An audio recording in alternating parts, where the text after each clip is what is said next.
Hello అండి, ఇవాల్టి మన స్పెషల్ గెస్ట్ దాదాపుగా 138 సినిమాలకు పైగా తమిళం, తెలుగు, కన్నడ భాషల్లో నటించి 70 సినిమాలకు పైగా తెలుగులో నటించారు. అలానే బుల్లితెర ప్రేక్షకులకి గంగామంగ, కలంకిత, ఋతురాగాలు వంటి సీరియల్స్తో మరింత దగ్గరయ్యారు. Daring and dashing and very beautiful actress Pujitha garu మనతో ఉన్నారు. నమస్తే అండి. నమస్తే. ఎలా ఉన్నారు? బాగున్నాను. నువ్వే చెప్పాలి, ఎలా ఉన్నాను? చాలా అంటే చాలా బాగున్నారు. ఫస్ట్ మిమ్మల్ని చూడగానే మెయిన్ అట్రాక్షన్ ఐస్, ఆ తర్వాత నోస్. అబ్బో, థ్యాంక్ యూ. యాక్చువల్గా నేను వాణిశ్రీ గారు బోత్ ఆర్ డాడీస్ ఫ్రమ్, మా నాన్నగారు నెల్లూరు, ఓకే, ఆవిడ నెల్లూరు. సో నెల్లూరు నెరజాన్లో అమ్మాయిలు ఇలాగే ఉంటారు అనేవాళ్ళు. ఎందుకంటే మా ఇద్దరికి కళ్ళు ఇలా ఇలా ఇలా ఉండవు, స్ట్రైట్గా ఇట్లా ఏనుగు కళ్ళు అంటారు చూడండి, ఆ టైప్లో ఉంటాయి. కానీ ఆ ఐ మేకప్ చేయటంతో ఆ బ్యూటీ వస్తుంది తనకు కానీ నేను కానీ. And I really feel proud to say that I do very good I makeup. నోస్కి కూడా స్పెషల్ స్టోరీ ఉంది. నోస్ అంటే మా నాన్నగారు ప్రింట్, ఆయన మీసం తీసేస్తే నేను మీసం పెట్టుకుంటే మా నాన్నగారు ఉంటాం అలా. సో ఇది ఇంత ఇండస్ట్రీలో ఫస్ట్ నేను ఇంట్రడ్యూస్ అయింది కన్నడ సినిమా. రాజ్ కుమార్ గారు ఉండేవారు, కన్నడ కంఠీరవ. సో ఒక ఓపెనింగ్కి వచ్చారు నా మూవీకి ఆయన. అప్పుడు ఆయన అట్టున్నారు, నేను ఇట్టున్నాను, చిన్న అమ్మాయిని. అయితే ఇద్దరు ముక్కులు ఇలా కొట్టుకుంటున్నాయి, అలా తీశారనమాట ఒక షాట్. ఈ రోజుకి నాకు ఇంట్లో ఉంది ఆ పిక్, మా నాన్నగారు ఎత్తిపెట్టారు అదే పనిగా. సో ఇద్దరికి అంత కోటేరు ముక్కులు అనమాట. ఈ ఇండస్ట్రీలో ఇప్పటి వరకు ఎవరికి ఇలాంటి ముక్కు లేదు. ఫ్యూచర్ వస్తుందేమో తెలియదు కానీ ఇప్పటి వరకు అయితే Pujitha, she has very good nose అంటారు. ఎక్కడండి ప్రాపర్? ఎక్కడ? అమ్మ కడప, ఓకే, నాన్న నెల్లూరు. సో పుట్టి పెరిగి అంతా చేసి తెలుగు ఇండస్ట్రీకి చివరిన వచ్చాను. కన్నడ, తమిళ్, మలయాళం, తర్వాత తెలుగు. కోడి రామకృష్ణ గారు బొట్టు పెట్టారు ఫస్ట్. తర్వాత వెనక్కి తిరిగి చూసుకోకుండా నేను ఈ ఇండస్ట్రీలో ఉండాలి అనిపించేలాగా జంధ్యాల గారు తర్వాత నాకు గురువు అయ్యారు. దాని తర్వాత రేలంగి నరసింహారావు గారు ఈ బొమ్మకు ప్రాణం పోశారు. ఇద్దరు పెళ్ళాల ముద్దుల పోలీస్. ఎవరైనా ఫస్ట్ అనగానే అదే సినిమా చెప్తారు. రియలీ ఐఎమ్, దేవుడికి నేను ఎంత పుణ్యం చేశాను. యాక్చువల్గా నా బ్యాక్గ్రౌండ్ ఈజ్ ఓన్లీ మెడికల్. మా ఇంట్లో ఎవరికి కళ్ళల మీద కానీ ఇంకోటి కానీ లేదు, ఓన్లీ మెడికలే అందరూ. అయితే ఇది ఎందుకు వచ్చిందో, వాళ్ళని చూసి విరక్తి వచ్చిందేమో నాకు. అస్సలు డాక్టర్ అనగానే అసలు ఒక మాదిరిగా పెట్టేసేదాన్ని ముఖం. ఎంతసేపు ఇది గోలపాడు అనుకునేది. మిగతా పిల్లలందరూ ఆడుకోవడానికి హాస్టల్స్ నుంచి వచ్చేవాళ్ళు. వచ్చిన తర్వాత ఆడుకుంటూ ఉంటే పిల్లలందరూ మాట్లాడుతూ, మా ఇంట్లో ఇవాళ పొద్దున్న సుప్రభాతం పెట్టారు, ఎంత బాగుంది కదా అంటే, ఓహో సుప్రభాతం అనేది ఉంటుందా అనుకునేది. ఎందుకంటే ఇంట్లో ఎంతసేపు చూసినా స్ట్రెచర్ రెడీయా, బ్లడ్ రెడీయా, డెడ్ బాడీ తీసేసారా, ఇలాంటివే విన్నాను నేను చిన్నప్పటి నుంచి. సో మేబీ ఎవర్షన్ అనేది అందువల్ల వచ్చిందేమో నాకు. I was not interested to becoming a doctor. Okay. And మా డాడీ ఫైనల్గా నన్ను అడిగినప్పుడు ఒకటే చెప్పాను, నీ వృత్తి నువ్వు ప్రాణం పెట్టి చేస్తావు. సో 10 మందికి ప్రాణం ఇచ్చావు, నన్ను పెట్టావు అనుకో రోజుకు 10 మందిని చంపి పడేస్తా. ఎందుకంటే నాకు ఇష్టం లేదు ఫస్ట్ థింగ్. అండ్ ఎప్పుడైతే మనిషికి ఇష్టం లేదో చిరాకు వస్తుంది. నాకు ఇష్టం లేని పని చేయవా అవతల బాగుంటారు, వాడిని అమృతం రాసుకోవటం కంటే మింగ అంటాను. నేను ఖచ్చితంగా అలాగే చేస్తాను. సో నేను ఒక విధంగా ఒక మొండిదాన్ని. నాకు ఏదైనా కావాలంటే కావాలంతే. నేను ఏదైనా చేయాలి అంటే చేయాలి, వదలను.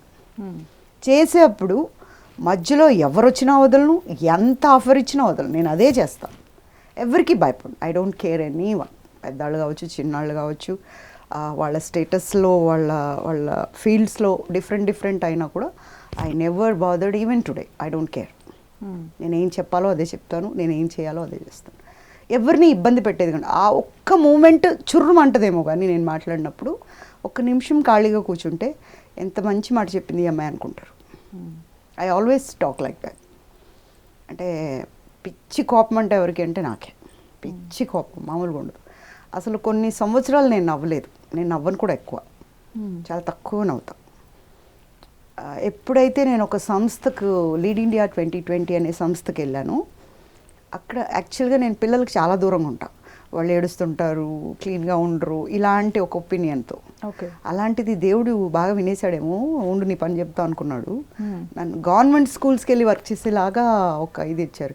మామూలు పిల్లలే క్లీన్గా ఉండరని దగ్గరికి వెళ్ళాను. ఇంకా గవర్నమెంట్ అంటే చిన్న దీని నుంచి వస్తారు కదా. ఉక్కు కారుతుంటుంది, కన్ను కారుతుంటుంది. అసలు అదంతా చూసిన రోజు వాట్ ఐఎమ్ డూయింగ్ యార్, what I'm actually, I'm a celebrity, I'm an actress, నా స్టేటస్ అది అదంతా నేను అనుకుంటున్నా ఒక్కతే కూర్చొని. నేనేంటి ఈ పిల్లలతో మాట్లాడటం ఏంటి, ఈ పిల్లలతో చెప్పడం ఏంటిది, అసలు నన్ను ఎందుకు ఇక్కడ పంపించారు, నేను ఎందుకు విన్నాను. ఆ ఒక్కరోజు అలా అనుకున్నాను అంతే. మరుసటి రోజు ఎప్పుడెప్పుడు పిల్లల దగ్గరికి వెళ్ళాలా అనిపించింది. అదే హద్దు ఈరోజు నా అకౌంట్లో 44 లక్షల పిల్లలు ఉన్నారు. పూజా దీది అంటారు. ఇప్పటికి కూడా కంటిన్యూ చేస్తున్నారండి? అంటే ఆ సంస్థకి వెళ్ళడానికి టైం లేక పక్కకు వచ్చేసాను నేను. అది ఏంటంటే ఊళ్ళు తిరగాలి. అండ్ ఒక దగ్గరికి వెళ్తే ఏమంటున్నారంటే మనం ఒక దగ్గర బాగా చేసామని మంచి పేరు తెచ్చుకున్న తర్వాత అందరూ నన్నే కావాలంటున్నారు. సో మామూలుగా ఒక టీం ఒక దగ్గరికి వెళ్తే ఇంకొకసారి వచ్చి మనం రెస్ట్ తీసుకోవాలి. అలా ఉండట్లేదు, కంటిన్యూస్గా పడిపోతున్నాయి. ఓకల్ ప్రాబ్లం వస్తుంది అనేటప్పుడు నేను బికాజ్ ఓన్లీ విత్ మైకే పని అంతా మాట్లాడుతూనే ఉండాలి. దెన్ సరే మనకు కష్టం అవుతుంది అని నేను ఐ జస్ట్ కేమ్ బ్యాక్. ఇష్టం లేదంట కదా ఇంట్లో ఇండస్ట్రీకి రావటం, ఎలా ఒప్పించారు అసలు? పారిపోయా మా నాన్నమ్మతో కలిసి. నేను మా నాన్నమ్మ మంచి సపోర్టర్ నాకు. మా నాన్నమ్మతో కలిసి పారిపోతే నాన్నగారు వచ్చి పట్టుకొచ్చి ఏం పనులు ఇవన్నీ, డాక్టర్ కృష్ణ అంటే ఎలాంటి పేరు ఉంది, ఏంటి ఇలాంటి పనులు చేస్తున్నారని కూర్చోబెట్టి, నిజంగా నీకు ఇష్టం లేదా అన్నారు. నిజంగా ఇష్టం లేదన్న, డాక్టర్ అవటం ఇష్టం లేదు నాకు. మరి ఏమవుతావు? యాక్ట్రెస్ అవుతావు. మనకు మన ఇంటా వంట లేదు, మనం వినలేదు అసలు అవి, రేపు ప్రొద్దున తలదించుకోవాల్సిన పనులు వస్తాయి, వద్దమ్మా మనకి అన్నారు. అప్పుడు నేను ఒక్కడే చెప్పా, మీరు తలదించుకోకుండా నేను మాట ఇస్తా, ఆ మాట తప్పను, ఆ లిమిట్స్ దాటను, ఎలా ఉండాలో అలా ఉంటాను. అలాగే till now I never touch drinks, I never did any sort of other things, just clean చిట్తో ముందుకెళ్తూ ఉంటాను అంతే. దానికి మా daddy was very happy. And కళంకితలో అనుకుంటా ఒకసారి ఒక సీన్ చూసారు, ఆయన నా మీద యాసిడ్ పోసినప్పుడు ఈ అమ్మాయి బ్లైండ్ అయిపోద్ది అండ్ మొత్తం యాసిడ్ అయి కాలిపోద్ది అనమాట ముఖం. Okay. She a heroine, she is very much about taking care of beauty అనమాట. నేను అందంగా ఉన్నానన్న అహం ఉంటుంది అమ్మాయికి. అలాంటి అహాన్ని కరిగించేస్తారు. అప్పుడు ఏడుస్తుంది పట్టుకొని, చూసి గట్టిగా అరిచి. ఆ సీన్ చూసి మా డాడీ నన్ను పట్టుకొని ఏడుస్తూనే ఉన్నారు. నేను ఏడుస్తూనే ఉన్నా, మా డాడీ ఎందుకు ఏడుస్తున్నారు అర్థం కాల. వాడు హ్యాపెండ్ అంటే అప్పుడు చెప్పారు, చాలా మంచి నటి ఉందమ్మా నీలో, నిజంగా నేను ఒప్పుకోకపోయి ఉంటే ఒక నటిని చంపేసినట్టు అయి ఉండేది. I really I'm proud of you అని చెప్పి. దట్ డే ఐ థాట్ ఈ రోజుకి నాకు ఒక అవార్డు రాలేదు. I'm not at all feeling for that. నేను బయటికి వచ్చానంటే జనాలు నాతో మాట్లాడతారు కదండి, రోజుకు 100 అవార్డులు వస్తాయి నాకు, రోజుకు 1000 అవార్డులు వస్తాయి నాకు. అలా మా నాన్నగారు ఇచ్చిన అవార్డుని అపురూపంగా దాచుకున్నాను నా గుండెలు. ఫ్యామిలీ బ్యాక్గ్రౌండ్లో కూడా ఈ సినీ ఇండస్ట్రీకి సంబంధించి ఏ బ్యాక్గ్రౌండ్ లేదు. మరి స్టార్టింగ్ ఎలా? డాన్సర్, నేను డాన్స్ నేర్చుకున్నాను, క్లాసికల్ డాన్స్. సో ఆ డాన్స్ ఇలా లాగింది. ఇది ఒక మూవీలో కూడా అసలు చాలా బాగా చేశారు ఆ సాంగ్ లో కూడా. అవును, ఓకే. అందువల్ల బాగా వచ్చేసింది. అందులో ఆ డాన్స్ చేసినప్పుడు అందరూ ఒక మంచి హీరోయిన్ అయిపోతావు నువ్వు అట్లా ఎక్కించి వదిలేరు నన్ను. ఎవరైనా వచ్చి నోట్ రాసుకో వాళ్ళు స్కూల్లోనే, ఏ లిప్స్టిక్ బాగుంటుంది, ఏ కళ్ళకి ఐలైనర్ ఏది బాగుంటుంది, ఇవన్నీ కొట్టి చూసుకునేదాన్ని అనమాట నేను. ఇది ఎక్కడ దొరుకుతుంది, ఈ కంటికి వాళ్ళు ఎలా పెట్టుకున్నారు, శ్రీదేవి గారు ఎంత అందంగా ఎలా ఉన్నారు, జయప్రద గారు ఎంత అందంగా ఐబ్రో గీసుకుంటారు, ఇట్లా వీటి మీద ఉన్న ఇంట్రెస్ట్. జనరల్గా నేను ఐఎమ్ ఏ టాపర్, బాగా చదువుకుంటా, కానీ ఇష్టంగా ఉండదు. మా నాన్న బాధపడతారు కాబట్టి రాయాలి, చదువుకో, రాసేసామా అయిపోయింది అంతే, ఇంకా దాని గురించి ఆలోచన లేదు మళ్ళీ. బట్ ఇది అలా కాదు, అబ్బా రేపు వాళ్ళు ఏం చేస్తారు, రేపు ఆ సినిమా చూడాలి, రేపు చూసి నేర్చుకోవాలి, ఇలా ఉండాలి, అవన్నీ వచ్చి అద్దం ముందు నేను చేసుకునేదాన్ని మళ్ళీ. I used to do all the things, whatever they do, all the heroines, I used to do in front of my mirror. Okay. She's my best friend. మిర్రర్తో మాట్లాడుకునేదాన్ని. ఇంట్లో వాళ్ళు ఎవరైనా వస్తున్నా, అబ్బాయి ఎవరు లేదు ఏం లేదు, ఊరికి పాట పాడుకుంటున్నా, ఏం చేస్తాను అనేదాన్ని. సో అట్లా డాడీకి I open my heart, please bless me. నేను చూస్తా ఒక 2 years, నేను సక్సెస్ కాలేదంటే వచ్చేస్తాను, శుభ్రంగా పెళ్లి చేస్తాను అన్నారు కదా, చేసేసుకోండి, నేనేం చేయను. దెన్ నేను వచ్చాను. కన్నడ చేసిన తర్వాత కన్నడలో అందరూ పెద్దగా వయసు పెద్ద హీరోలు ఉన్నారు. అయితే అంబరీష్ గారు ఒక మంచి అడ్వైస్ ఇచ్చారు, అమ్మా నువ్వు యంగ్స్టర్ కాబట్టి ఫస్ట్ మలయాళం వెళ్ళు, నీ జోడి ఉన్న హీరోలు దొరుకుతారు, తర్వాత తమిళ్కి వెళ్ళు, అక్కడ నీ దీనికి సరిపోతారు, ఇక్కడైతే అందరూ నీకు పెద్ద వయసు ఉన్న వాళ్ళు ఉన్నారని పంపించారు. సరే అక్కడి నుంచి వచ్చేసాను. మలయాళం చేశాను, ఒక 6 సినిమాలు చేశాను. తమిళ్ ఒక 4 చేశాను. అప్పుడు కరెక్ట్గా నాకు తోట మధు గారు పరిచయం అయ్యారు. అంటే I used to do jogging in the park. దాని నిండా మన తెలుగోళ్ళే ఉంటారు చెన్నైలో, మా ఇంటి వెనక అనమాట. సో సైకిల్ బేబీ అని పేరు నాకు. రోజు సైకిల్ తొక్కుంటే వెళ్ళేదాన్ని. అండ్ మాధురి దీక్షిత్ స్టైల్ ఉండేది నాకు. ఈ అమ్మాయి భలే ఉందిరయ్యా, ముక్కు భలే ఉంది, ఈ అమ్మాయికి కసక్లాగా ఉంది, కొత్త అమ్మాయి ఏంటి ఇంట్రడ్యూస్ ఇస్తామని పోకూరు బాబురావు గారు, చలపతిరావు అంకుల్ ఎప్పుడు చెప్పేవారు, మంచి సంస్థకి వెళ్ళాలి నువ్వు అనేసి. అంటే వీళ్ళందరూ తిరిగేవాళ్ళు అనమాట. అక్కడ చూశారు నన్ను రేలంగి నరసింహరావు గారు. ఆ లోపల తోట మధు గారు తనకి ఏదో బాగాలేదంటే డాడీతో కనెక్ట్ అయ్యి మెడిసిన్ తీసుకున్నారు. ఆ టైంలోనేనా మీ వెంట పడింది సైకిల్ వెంట? అప్పుడే ఆ వెనకాల నేను అప్పుడే బ్యూటీ పార్లర్ వెళ్దామని వెళ్తుంటే ఇలా పెట్టుకొని, మామూలుగా అంబాసిడర్ కార్స్ కదా అప్పుడు, ఇట్లా పెట్టుకొని బయటికి ఒక ఆయన నల్లగా ఉన్నాడు.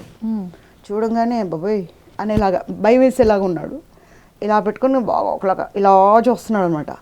చూసి నేను ఇట్లా వెనక్కి తిరిగి చూసినప్పుడు సంబడీ ఈజ్ ఫాలోయింగ్ మీ అన్న ఫీల్ వస్తుంది కదా మనకి. అలా చూస్తున్నప్పుడు ఎవరి ముసలాయన నన్ను చూస్తున్నాడు అనుకున్నా. తర్వాత ఒక ఏదో రాకూడని ఆలోచన ఒకటి వచ్చింది నా బ్రెయిన్లోకి. బాబోయ్ అనుకొని ఇంకా సైకిల్ స్పీడ్ పెంచితే వాళ్ళు పెంచేశారు.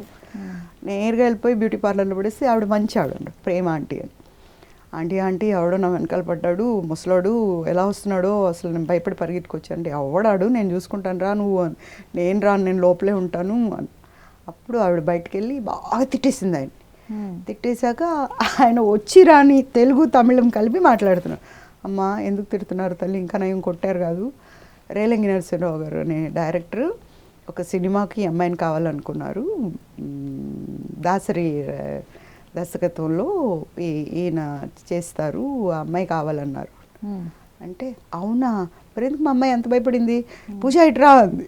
నేను రాను అంటే కాదు నీకు సినిమా వచ్చిందంట, వాళ్ళు వచ్చింది నీకు సినిమా కోసం అంటే అప్పుడు బయటకు వచ్చాను అనమాట. I was in yellow shirt and black pant. అమ్మా నేనేం చేయట్లేదు, మీ ఇంటి దగ్గర కారు పెడతాము, నువ్వు వచ్చి మీ నాన్నగారితో ఎక్కువ అక్కడికి తీసుకొస్తారు తల్లు, నేను పారిపోతాను ముందని వెళ్ళిపోయారు ఆయన. రాము గారు చాలా మంచి వ్యక్తి. తర్వాత we became very friendly and every time నమస్కారం తల్లి కొట్టించేదాన్ని శుభ్రంగా నన్ను అంటారు. So I always share. ఎందుకంటే ఒక వ్యక్తిని మనం తలుచుకున్నామంటే అది వాళ్ళు ఎక్కడైనా చూసి అనుకున్నారు ఈ అమ్మాయికి నేను గుర్తున్నాను అన్న ఫీల్ వస్తే ఎంత బాగుంటుందో వాళ్ళకి. అందుకంటే I feel very great. Okay. So అలా నేను ప్రేమకు 10 సూత్రాలు అనే సినిమాకి సెలెక్ట్ అయ్యాను. తీసుకున్నారు. ఆ సినిమా లేట్గా స్టార్ట్ అయింది. ఓకే. జంధ్యాల గారిదిలో ఇది ఏంటది లూనా వనజ. అవును. ఆవా సూపర్ క్యారెక్టర్. అలాంటి క్యారెక్టర్ ఎవరికి రాదేమో మళ్ళీ. అంత మంచి, ఈవెన్ ఫ్రేమ్ టు ఫ్రేమ్ ఉంటాను నేను దాంట్లో. 3 రోజులేమో నేను పాప కోసం అని ఒక సినిమాకి వెళ్ళాను వైజాగ్. ఆ 3 రోజులు షూటింగ్ ఆపారు వాళ్ళు. జంధ్యాల గారు నేను చేయను, అమ్మాయి ఉండాల్సిందే ఖచ్చితంగా, అలాంటి క్యారెక్టర్ లింక్ ఉంది ఆ అమ్మాయికి. మెయిన్ లీడ్ కన్నా మీ క్యారెక్టర్ లెంత్ ఉంటుంది, బాగుంటుంది.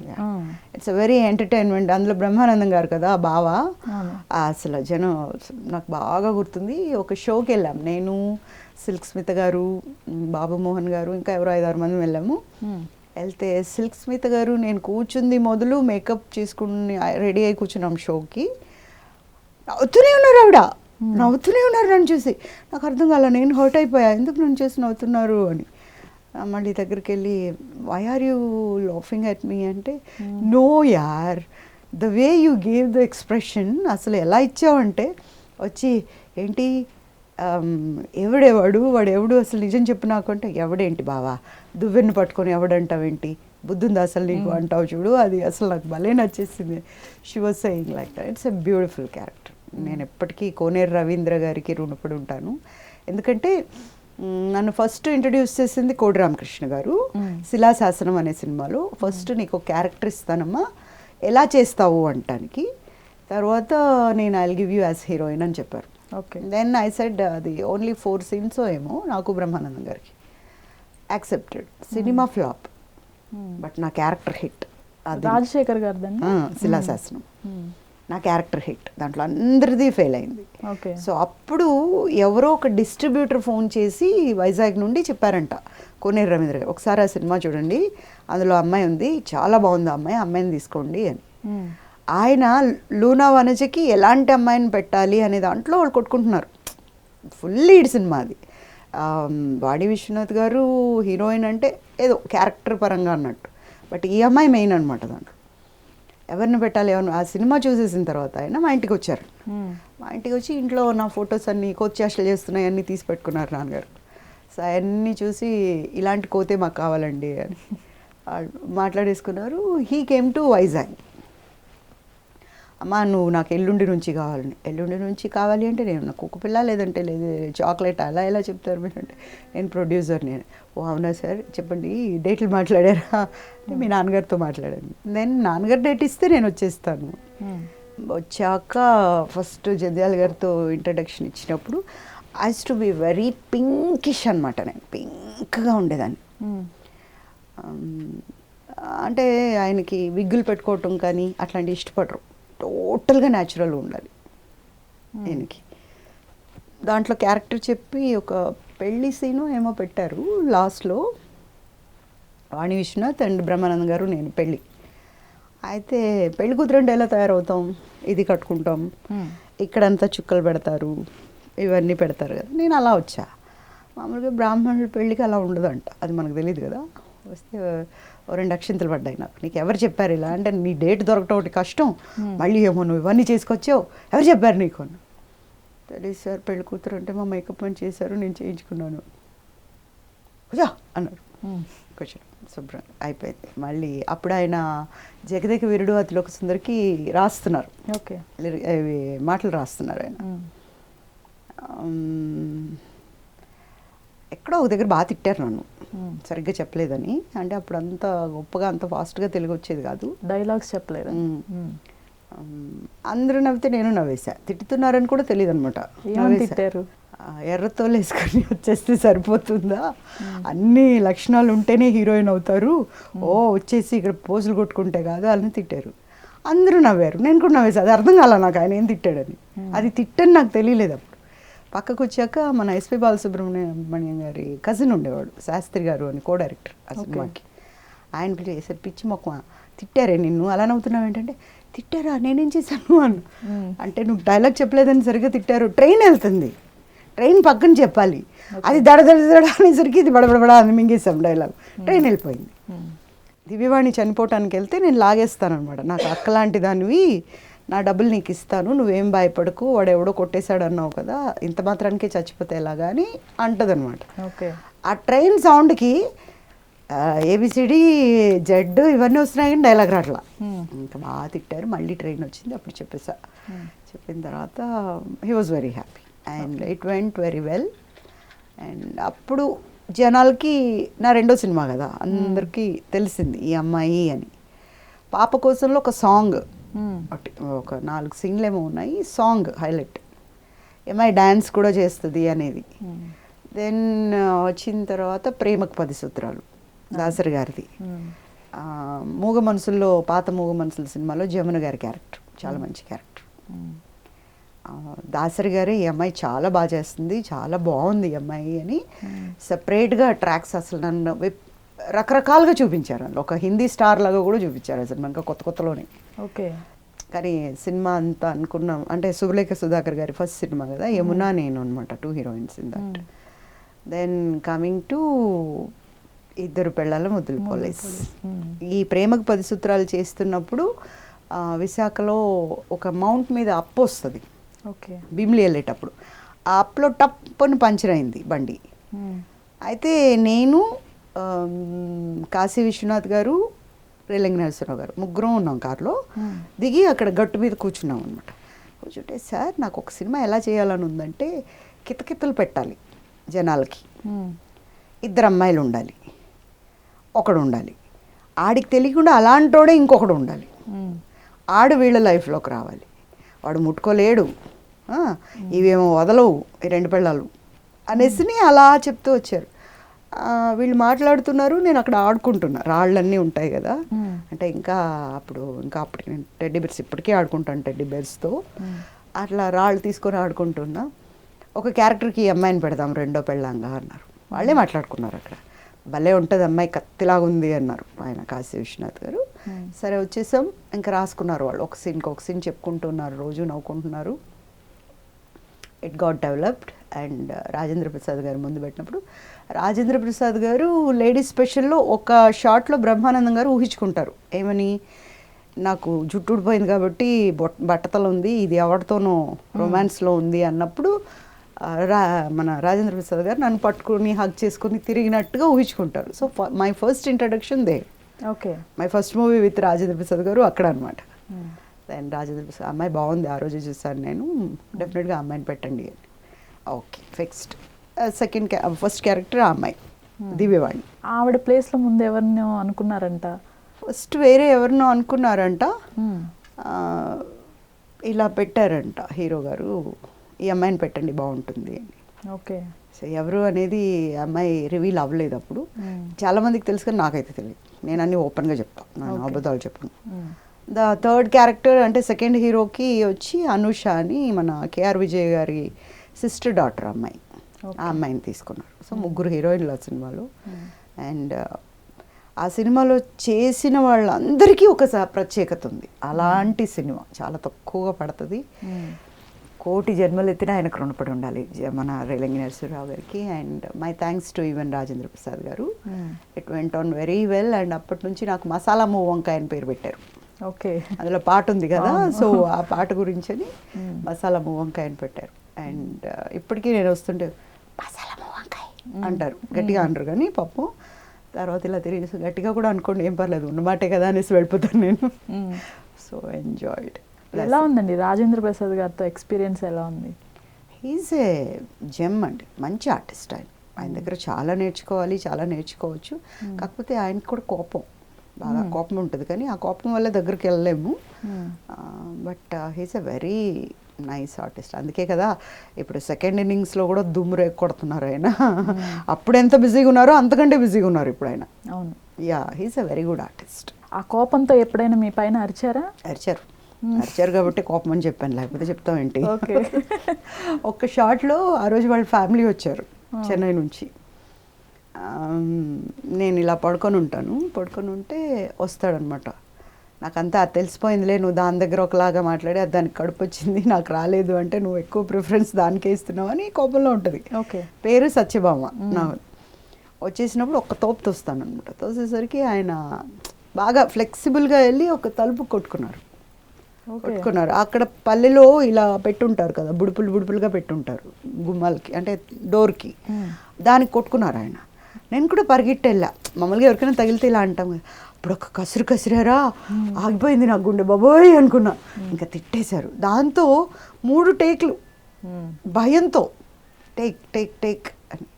ఏమ్మా చేయలేవా సరిగ్గా నువ్వు, మాకు కూడా సంసారాలు ఉన్నాయి, మా వాళ్ళు వచ్చారు, మేము వెళ్ళాలి అన్నాడు. బాధేసింది నాకు. తర్వాత ఏమైనా సరే కోపం తెచ్చుకొని చేసేసా. షార్ట్ అయిపోయాక ఒక దగ్గర కూర్చొని ఏడుస్తున్నా. డైరెక్టర్ గారు వచ్చి అంతే మా కోపం వస్తే అంటారు, ఏం కాదులే ఏం కాదు ఇంటికి పోయి పడుకోను. ఇంకా నెక్స్ట్ డే మా డాడీకి ఫోన్ చేసి, వస్తావా రాను, నేను చేయను, నాకు వద్దు అని. నువ్వేగా ఎన్నుకున్నావు, కష్టం నష్టం అన్నీ చూడవు, కష్టం వస్తేనే పారిపోతావా, అయితే దీనికి ఎందుకు రావటం అని. The major thanks goes to my father. Why? Because నేను ఎప్పుడైతే ఇండస్ట్రీకి వస్తాను అన్నాను, తన ప్రొఫెషన్ వదిలేసి నా దగ్గరకు వచ్చేసారు మా డాడీ. నాతోనే ఉన్నారు. 5ంటికి లేవాలంటే 4:30 నుంచి మొదలెట్టేవారు. లేవాలంతే. తర్వాత ఒకరోజు కూర్చోబెట్టుకొని చెప్పారు, డాడీ పొద్దున్నే లేచిపోవాలంటే డాడీ, దీనికి ఇలా బాగాలేదే, 8, 9కి అయితే బాగుంటుంది అని. అంటే అప్పుడు చెప్పారు, కూర్చో, ఏంటి అంటే జీవితంలో ఒకటి సాధించాలంటే ఒకటి పోగొట్టుకోవాలి. అలా ఇప్పటి నుంచి నీకున్న ఇవన్నీ వదిలే, నీ కాన్సన్ట్రేషన్, నీ గోల్ ఏంటి అని చూసుకో. అక్కడికి వెళ్ళాలంటే అందరూ చెప్తుంటారు ఎన్టీ రామారావు గారి గురించి, పెద్ద ఆయన 5 అంటే 4:30కు ఉంటాడంట ఆయన. అలా ఉండగలిగిన రోజే నువ్వు రియల్ ఆర్టిస్ట్. దాని తర్వాత కొద్ది రోజులకు మళ్ళీ నేను మోహన్ బాబు గారి గురించి విన్నా, అలాగా పంక్చువల్ అని. అది పడిపోయింది నా బ్లడ్లో. ఈ రోజు కూడా నేను by 4 I get up in the morning. పని ఉన్ని లేకపోయినా నేను 4ంటికి లెగుస్తా. ఎక్కడికైనా వెళ్ళాలనుకోండి 6, 7 చెప్తారు కదా, 7 అంటే 6కుంటా, 6 అంటే 5కుంటా, ఇట్లా నేర్చుకున్నాను. ఎవరు రాకపోయి నేను కూర్చుంటా, ఐ వెయిట్. ఐ నెవర్, ఇప్పటి వరకు నన్ను ఎవరు ఈ అమ్మాయి లేట్గా వచ్చింది అనలేదు, నేను వచ్చేస్తాను. Okay. So I kept that word. And మా నాన్నగారు అలా చెప్పిన తర్వాతే నాలో తెలియని కసి ఒకటి వచ్చింది, ఎవరితోనో అనిపించుకోవటం ఏంటని. జందర్ గారు ఒకరోజు నేను షూటింగ్కి కొంచెం అంటే టైంకే వెళ్ళాను, కాకపోతే రెడీ అవటం లేట్ అయిపోయింది. వై బికాజ్ నాకు ఇక్కడ దాకా జుట్టు ఉండేది, పెద్ద జుట్టు, అది ఆర్లా. ఓకే. తలకు పోసుకున్నాం కదా, ఆర్లా. టైంకి రావాలని తెలీదా, చూసుకోవాలని తెలీదా, అందరు రెడీగా ఉన్నారు, నీకోసం వెయిట్ చేయాలా అన్నారు. ఏడుస్తూ ఇలా చూసా ఒకసారి జుట్టును, ఉండు నీ పని చెప్తా అనుకున్నా. పోయి షార్ట్స్ అంతా చేసి వచ్చాక సాయంత్రం బ్యూటీ పార్లర్కి వెళ్ళా.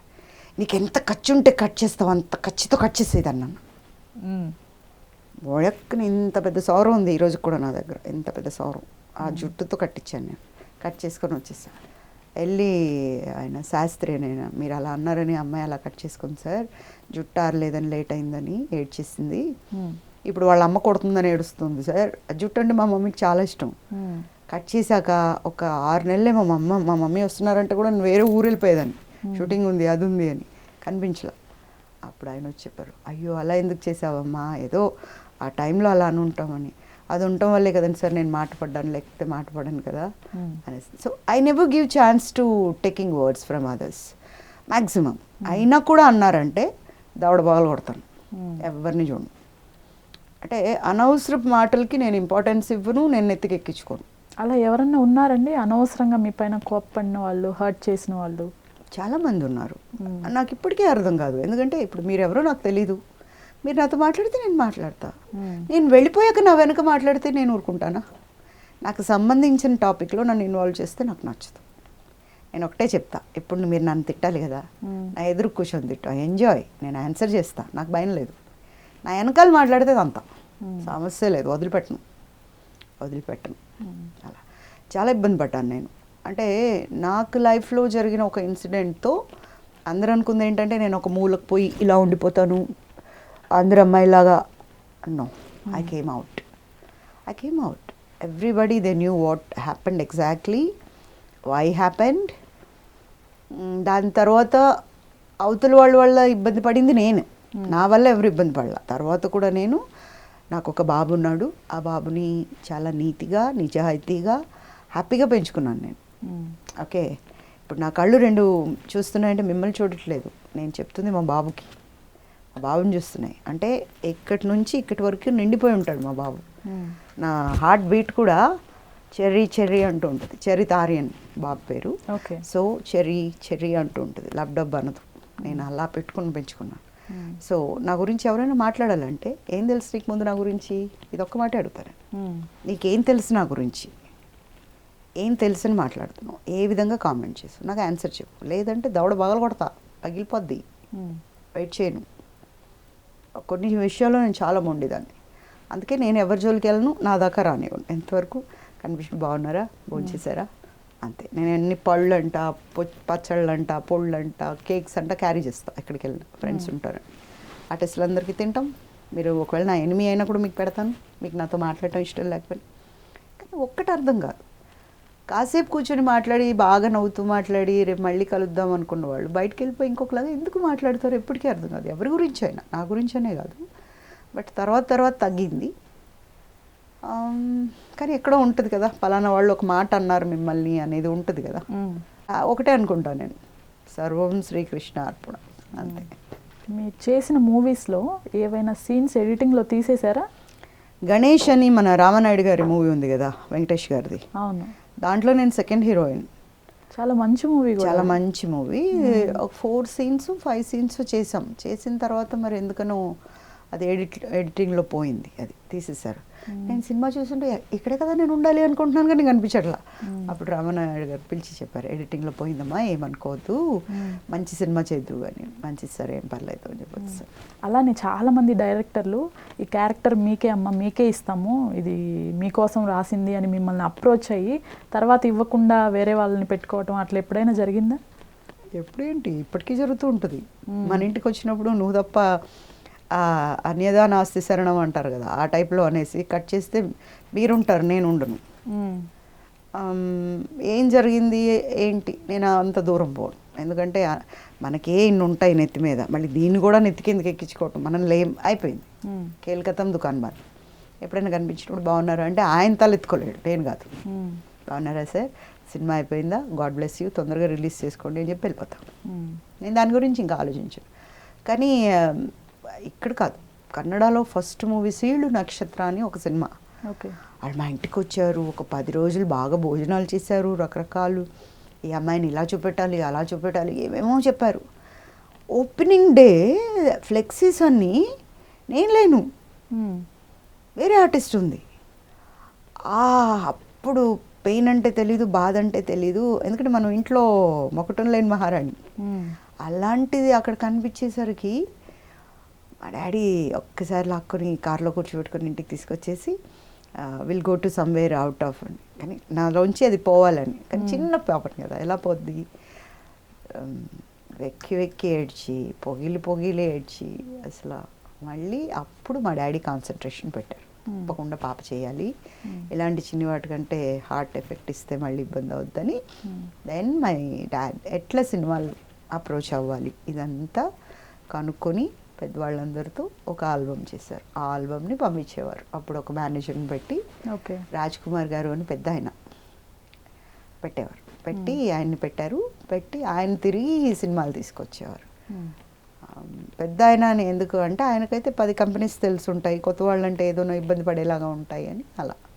బట్ కొన్ని విషయాలు నాకు ఇండస్ట్రీలో నచ్చలా. ఓకే. కొన్ని ఉంటాయి కదా బయటికి చెప్పుకోలేనివి, ఇండస్ట్రీ అనేవి ఉంటాయి. అలాంటివి నచ్చకపోయేసరికి నాకు హీరోయిన్ వద్దు, నేను క్యారెక్టర్ చేస్తానని వచ్చేసాను నేను. Then from that day I'm doing characters. అక్కడ కూడా కొంతమంది ఇబ్బంది పెట్టారు. అంటే మీరు నాకు అందలేదనుకో ఫలితం ఏముంటుంది చెప్పండి. నేను అందుకున్నాను వేస్ట్ అని చెప్తారు. ఓకే. అలాంటి ఒక అపప్రద మనకి ఎప్పుడైతే వస్తుందో మరి నాకు దొరకలేదేంటి నీకు దొరికిందే అన్న ఫీలింగ్లో ఉండిపోతారు మిగతా వాళ్ళు. అప్పుడు ఏమవుతుందంటే అవకాశాలన్నీ పోతాయి. పోనీ మనకు చేయాలన్న తపన ఉండాలి, కానీ టాలీవుడ్ బాలీవుడ్ ఎక్కడికైనా వెళ్ళి చేయొచ్చు. అట్లా అనుకొని ఎప్పుడు నేను డిప్రెషన్లోకి వెళ్ళా.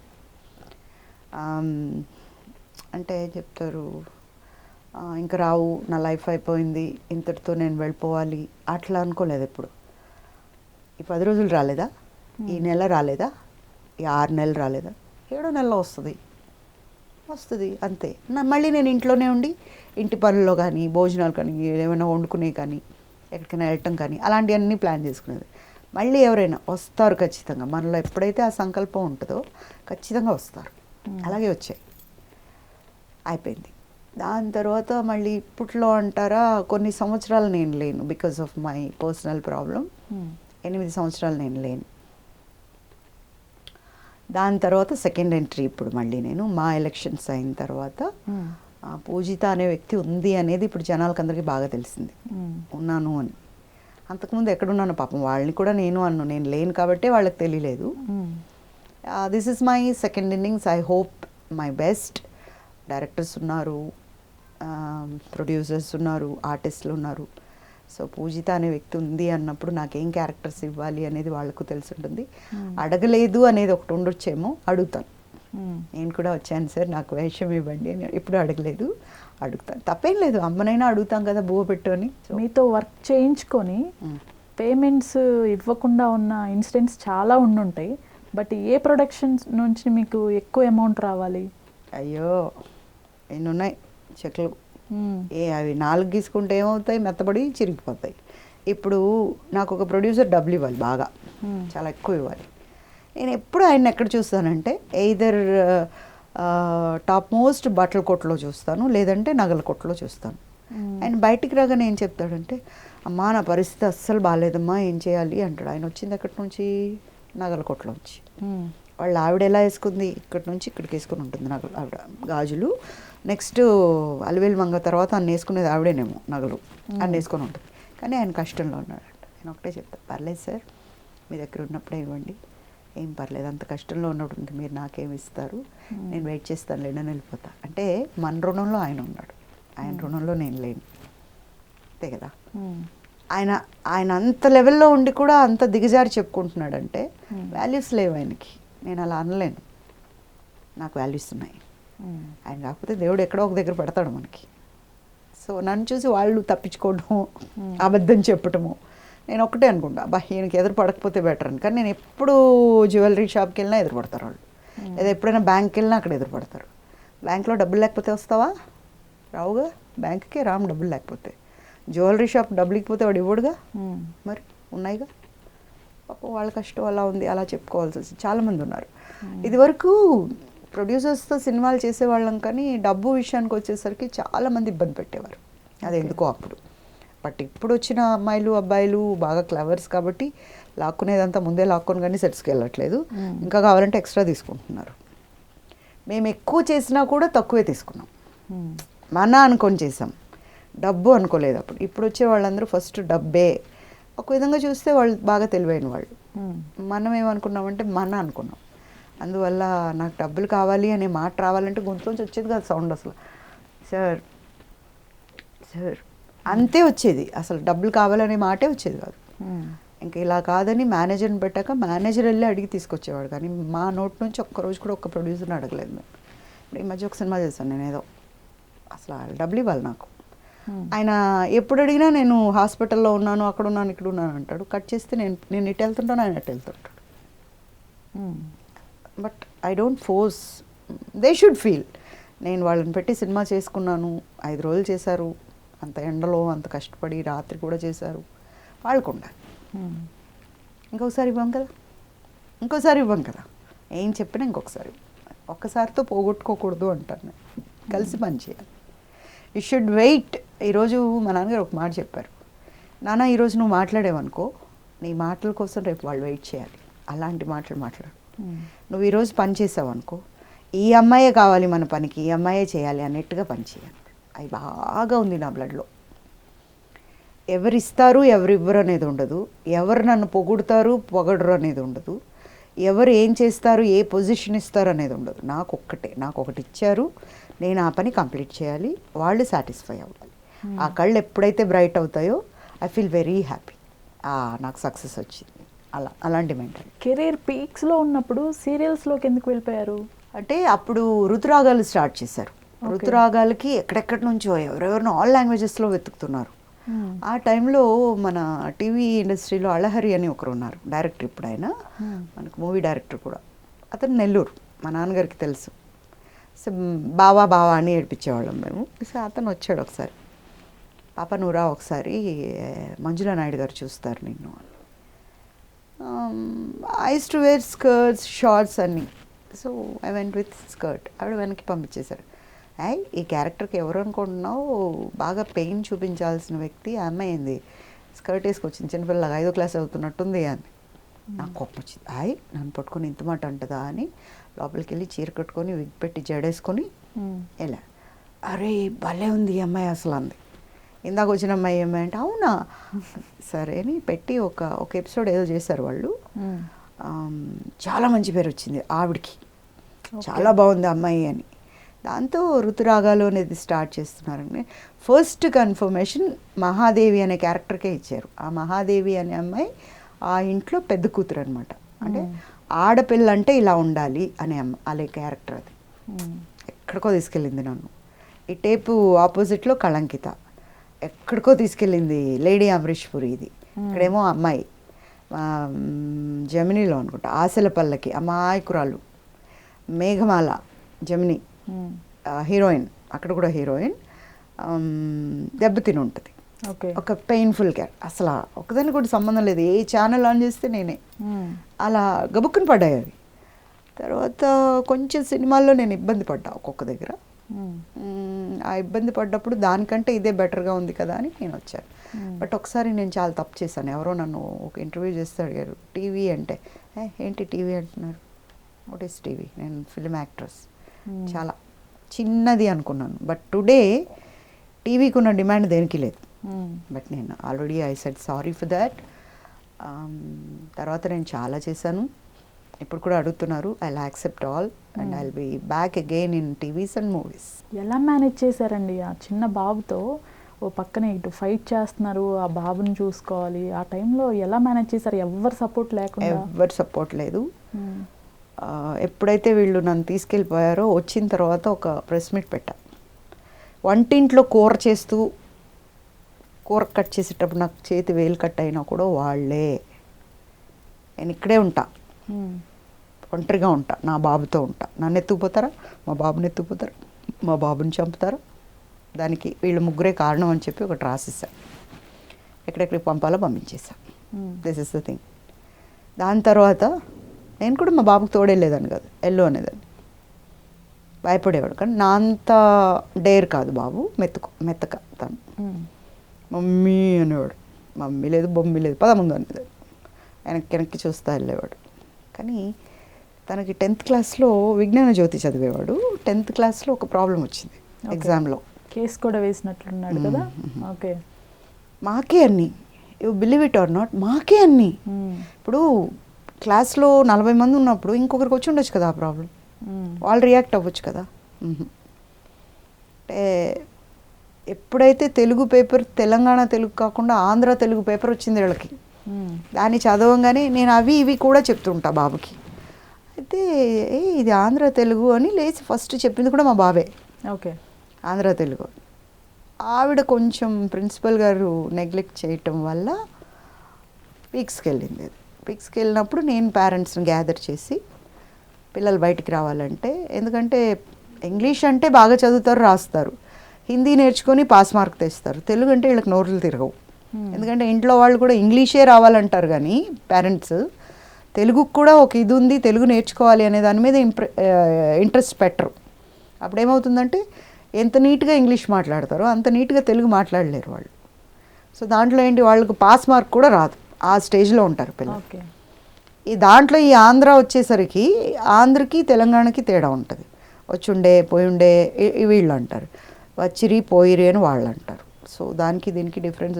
ఈ పోయిరి ఏంటి ఇదేంటి అని అనుకుంటున్నారంట. సరే అని అడిగితే ఆవిడ రాకపోయేసరికి కొంచెం మిస్అండర్స్టాండింగ్లో నేను అప్పటికీ చెప్పా. ఒక్క పేరెంట్ రియాక్ట్, మా బాబు అయితే లాస్ట్లో వచ్చి, మమ్మీ ఇంకా 2 ఎగ్జామ్స్ ఉన్నాయి, నువ్వు అందరికీ పేదవాళ్ళకి హెల్ప్ చేస్తావు కదా, ఒక్కసారి నన్ను నీ కొడుకు అనుకోవద్దు మమ్మీ, ఒక పేద పిల్లాడు అనుకుని నాకు హెల్ప్ చేయి మమ్మీ, లేకపోతే నేను ఫెయిల్ అయిపోతాను. ఎలా ఉంటుంది ఒక మదర్కి, ఎలా తగులుతుంది ఒక మదర్కి? ఎవరూ రారు, మనమే చేసాం అనుకోండి. ఆల్రెడీ మనకు ఒకటి లైఫ్లో ఒక ప్రాబ్లం వచ్చి టీవీ ముందు ఉండి ఉండి ఉండి ఉండి ఈవిడేమన్నా టీవీ పిచ్చి ఉందా ఈవిడికి అనుకుంటారేమో అన్న ఒక ఇది కూడా ఉంటుంది మనకు కూడా. అన్నిటికీ నేనే ముందుకు ఎందుకు రావాలి? అక్కడ కొడుకు, మా అబ్బాయి నా కాళ్ళు పట్టుకొని ఏడ్చాడు రాత్రి 12:30కి. సరే అప్పుడు రేపు పొద్దున్న చూడన్నాను నాన్న. అప్పటికే నేను అంతా ప్రెస్కి మీడియాకి ఫోన్ చేసి చెప్పి, సార్ తప్పు ఇది, మీరు కానీ ఇది అవ్వకపోతే నేను ఇంకా సీరియస్ అవుతాను అంటే, ప్రతి వాళ్ళు మీడియా బ్రదర్స్ ప్రతి ఒక్కళ్ళు సహకరించి పిల్లల పని అని చెప్పి వచ్చారు. I called up to TV9. మా రిలేషన్ అవుతారు ఆయన, రవిచంద్ర. ఆయనకు ఫోన్ చేసి, రవి ఇట్లా ఉంది అంటే, నేను పంపిస్తున్నాను వదిన మీరు వెళ్ళండి అని చెప్పాడు. సరే అని ఆ టైంకి వెళ్తే ప్రెస్ అంతా వచ్చి, ఒక్క బాబుని రమ్మనండి మాట్లాడటానికి అంటే ఎవరు రారు. ఒక్కరు పేరెంట్స్ అందరికీ అప్పుడు వస్తుంది, రావటానికేమో పని అయిపోతుందని వచ్చారు, కానీ బిడ్డను ముందుకు పంపించి మాట్లాడటానికి భయం అంటే ఎలా పని అవుతుంది? మా బాబుని అప్పటికి కిడ్నాప్ చేస్తామని నాకు వార్నింగ్ ఇచ్చారు, బాబుని బయటికి చూపించకూడదు. నేను ఊరికి అలా నుంచుని ఉన్నా చేతులు కట్టుకొని. మా బాబు నా దగ్గరికి వచ్చి, మమ్మీ నేను మాట్లాడతాను, అందరి కోసం నేను మాట్లాడతాను మమ్మీ, ఏమైనా పర్లేదు అని చెప్పి తను మాట్లాడాడు. ఎన్టీవీ వాళ్ళేమో వచ్చి, ఏదైనా చెప్పండి మేడం బాబు కన్నా. ఎగ్జామ్ రాసింది అతను, హాల్లో ఉన్నింది అతను, ఏం బాధపడ్డాడు, ఎలా ఫీల్ అయ్యాడు, ఎందుకు భయపడ్డాడు చెప్పాల్సింది అతను. నేనేం చెప్తానండి కోచింగ్ ఇచ్చి, నాకు అలాంటివి నచ్చవు, తన బాధ తను చెప్పుకొనివ్వండి అని పక్కకి వెళ్ళిపోయా. చాలా బాగా చెప్పాడు. చెప్తే అప్పుడే చూస్తున్నారంట జడ్జి హైకోర్టులో ఆ క్లిప్పింగ్. ఓకే. ఆ టైంకి బాబుని తీసుకొని వెళ్ళాం కోర్టులో కేసు వేయడానికి. ఈ పిల్లాన్ని నేను ఎక్కడో చూసానే అన్నాడు ఆయన.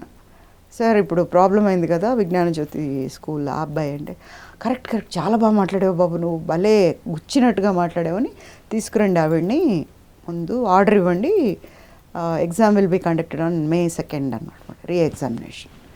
ఆర్డర్ తీసుకొచ్చాను.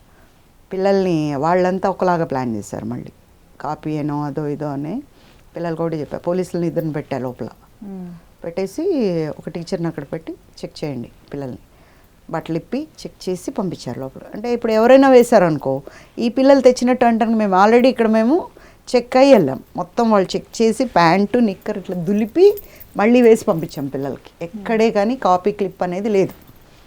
లోపలికి వెళ్ళాక కాపీ క్లిప్స్ వేశారు.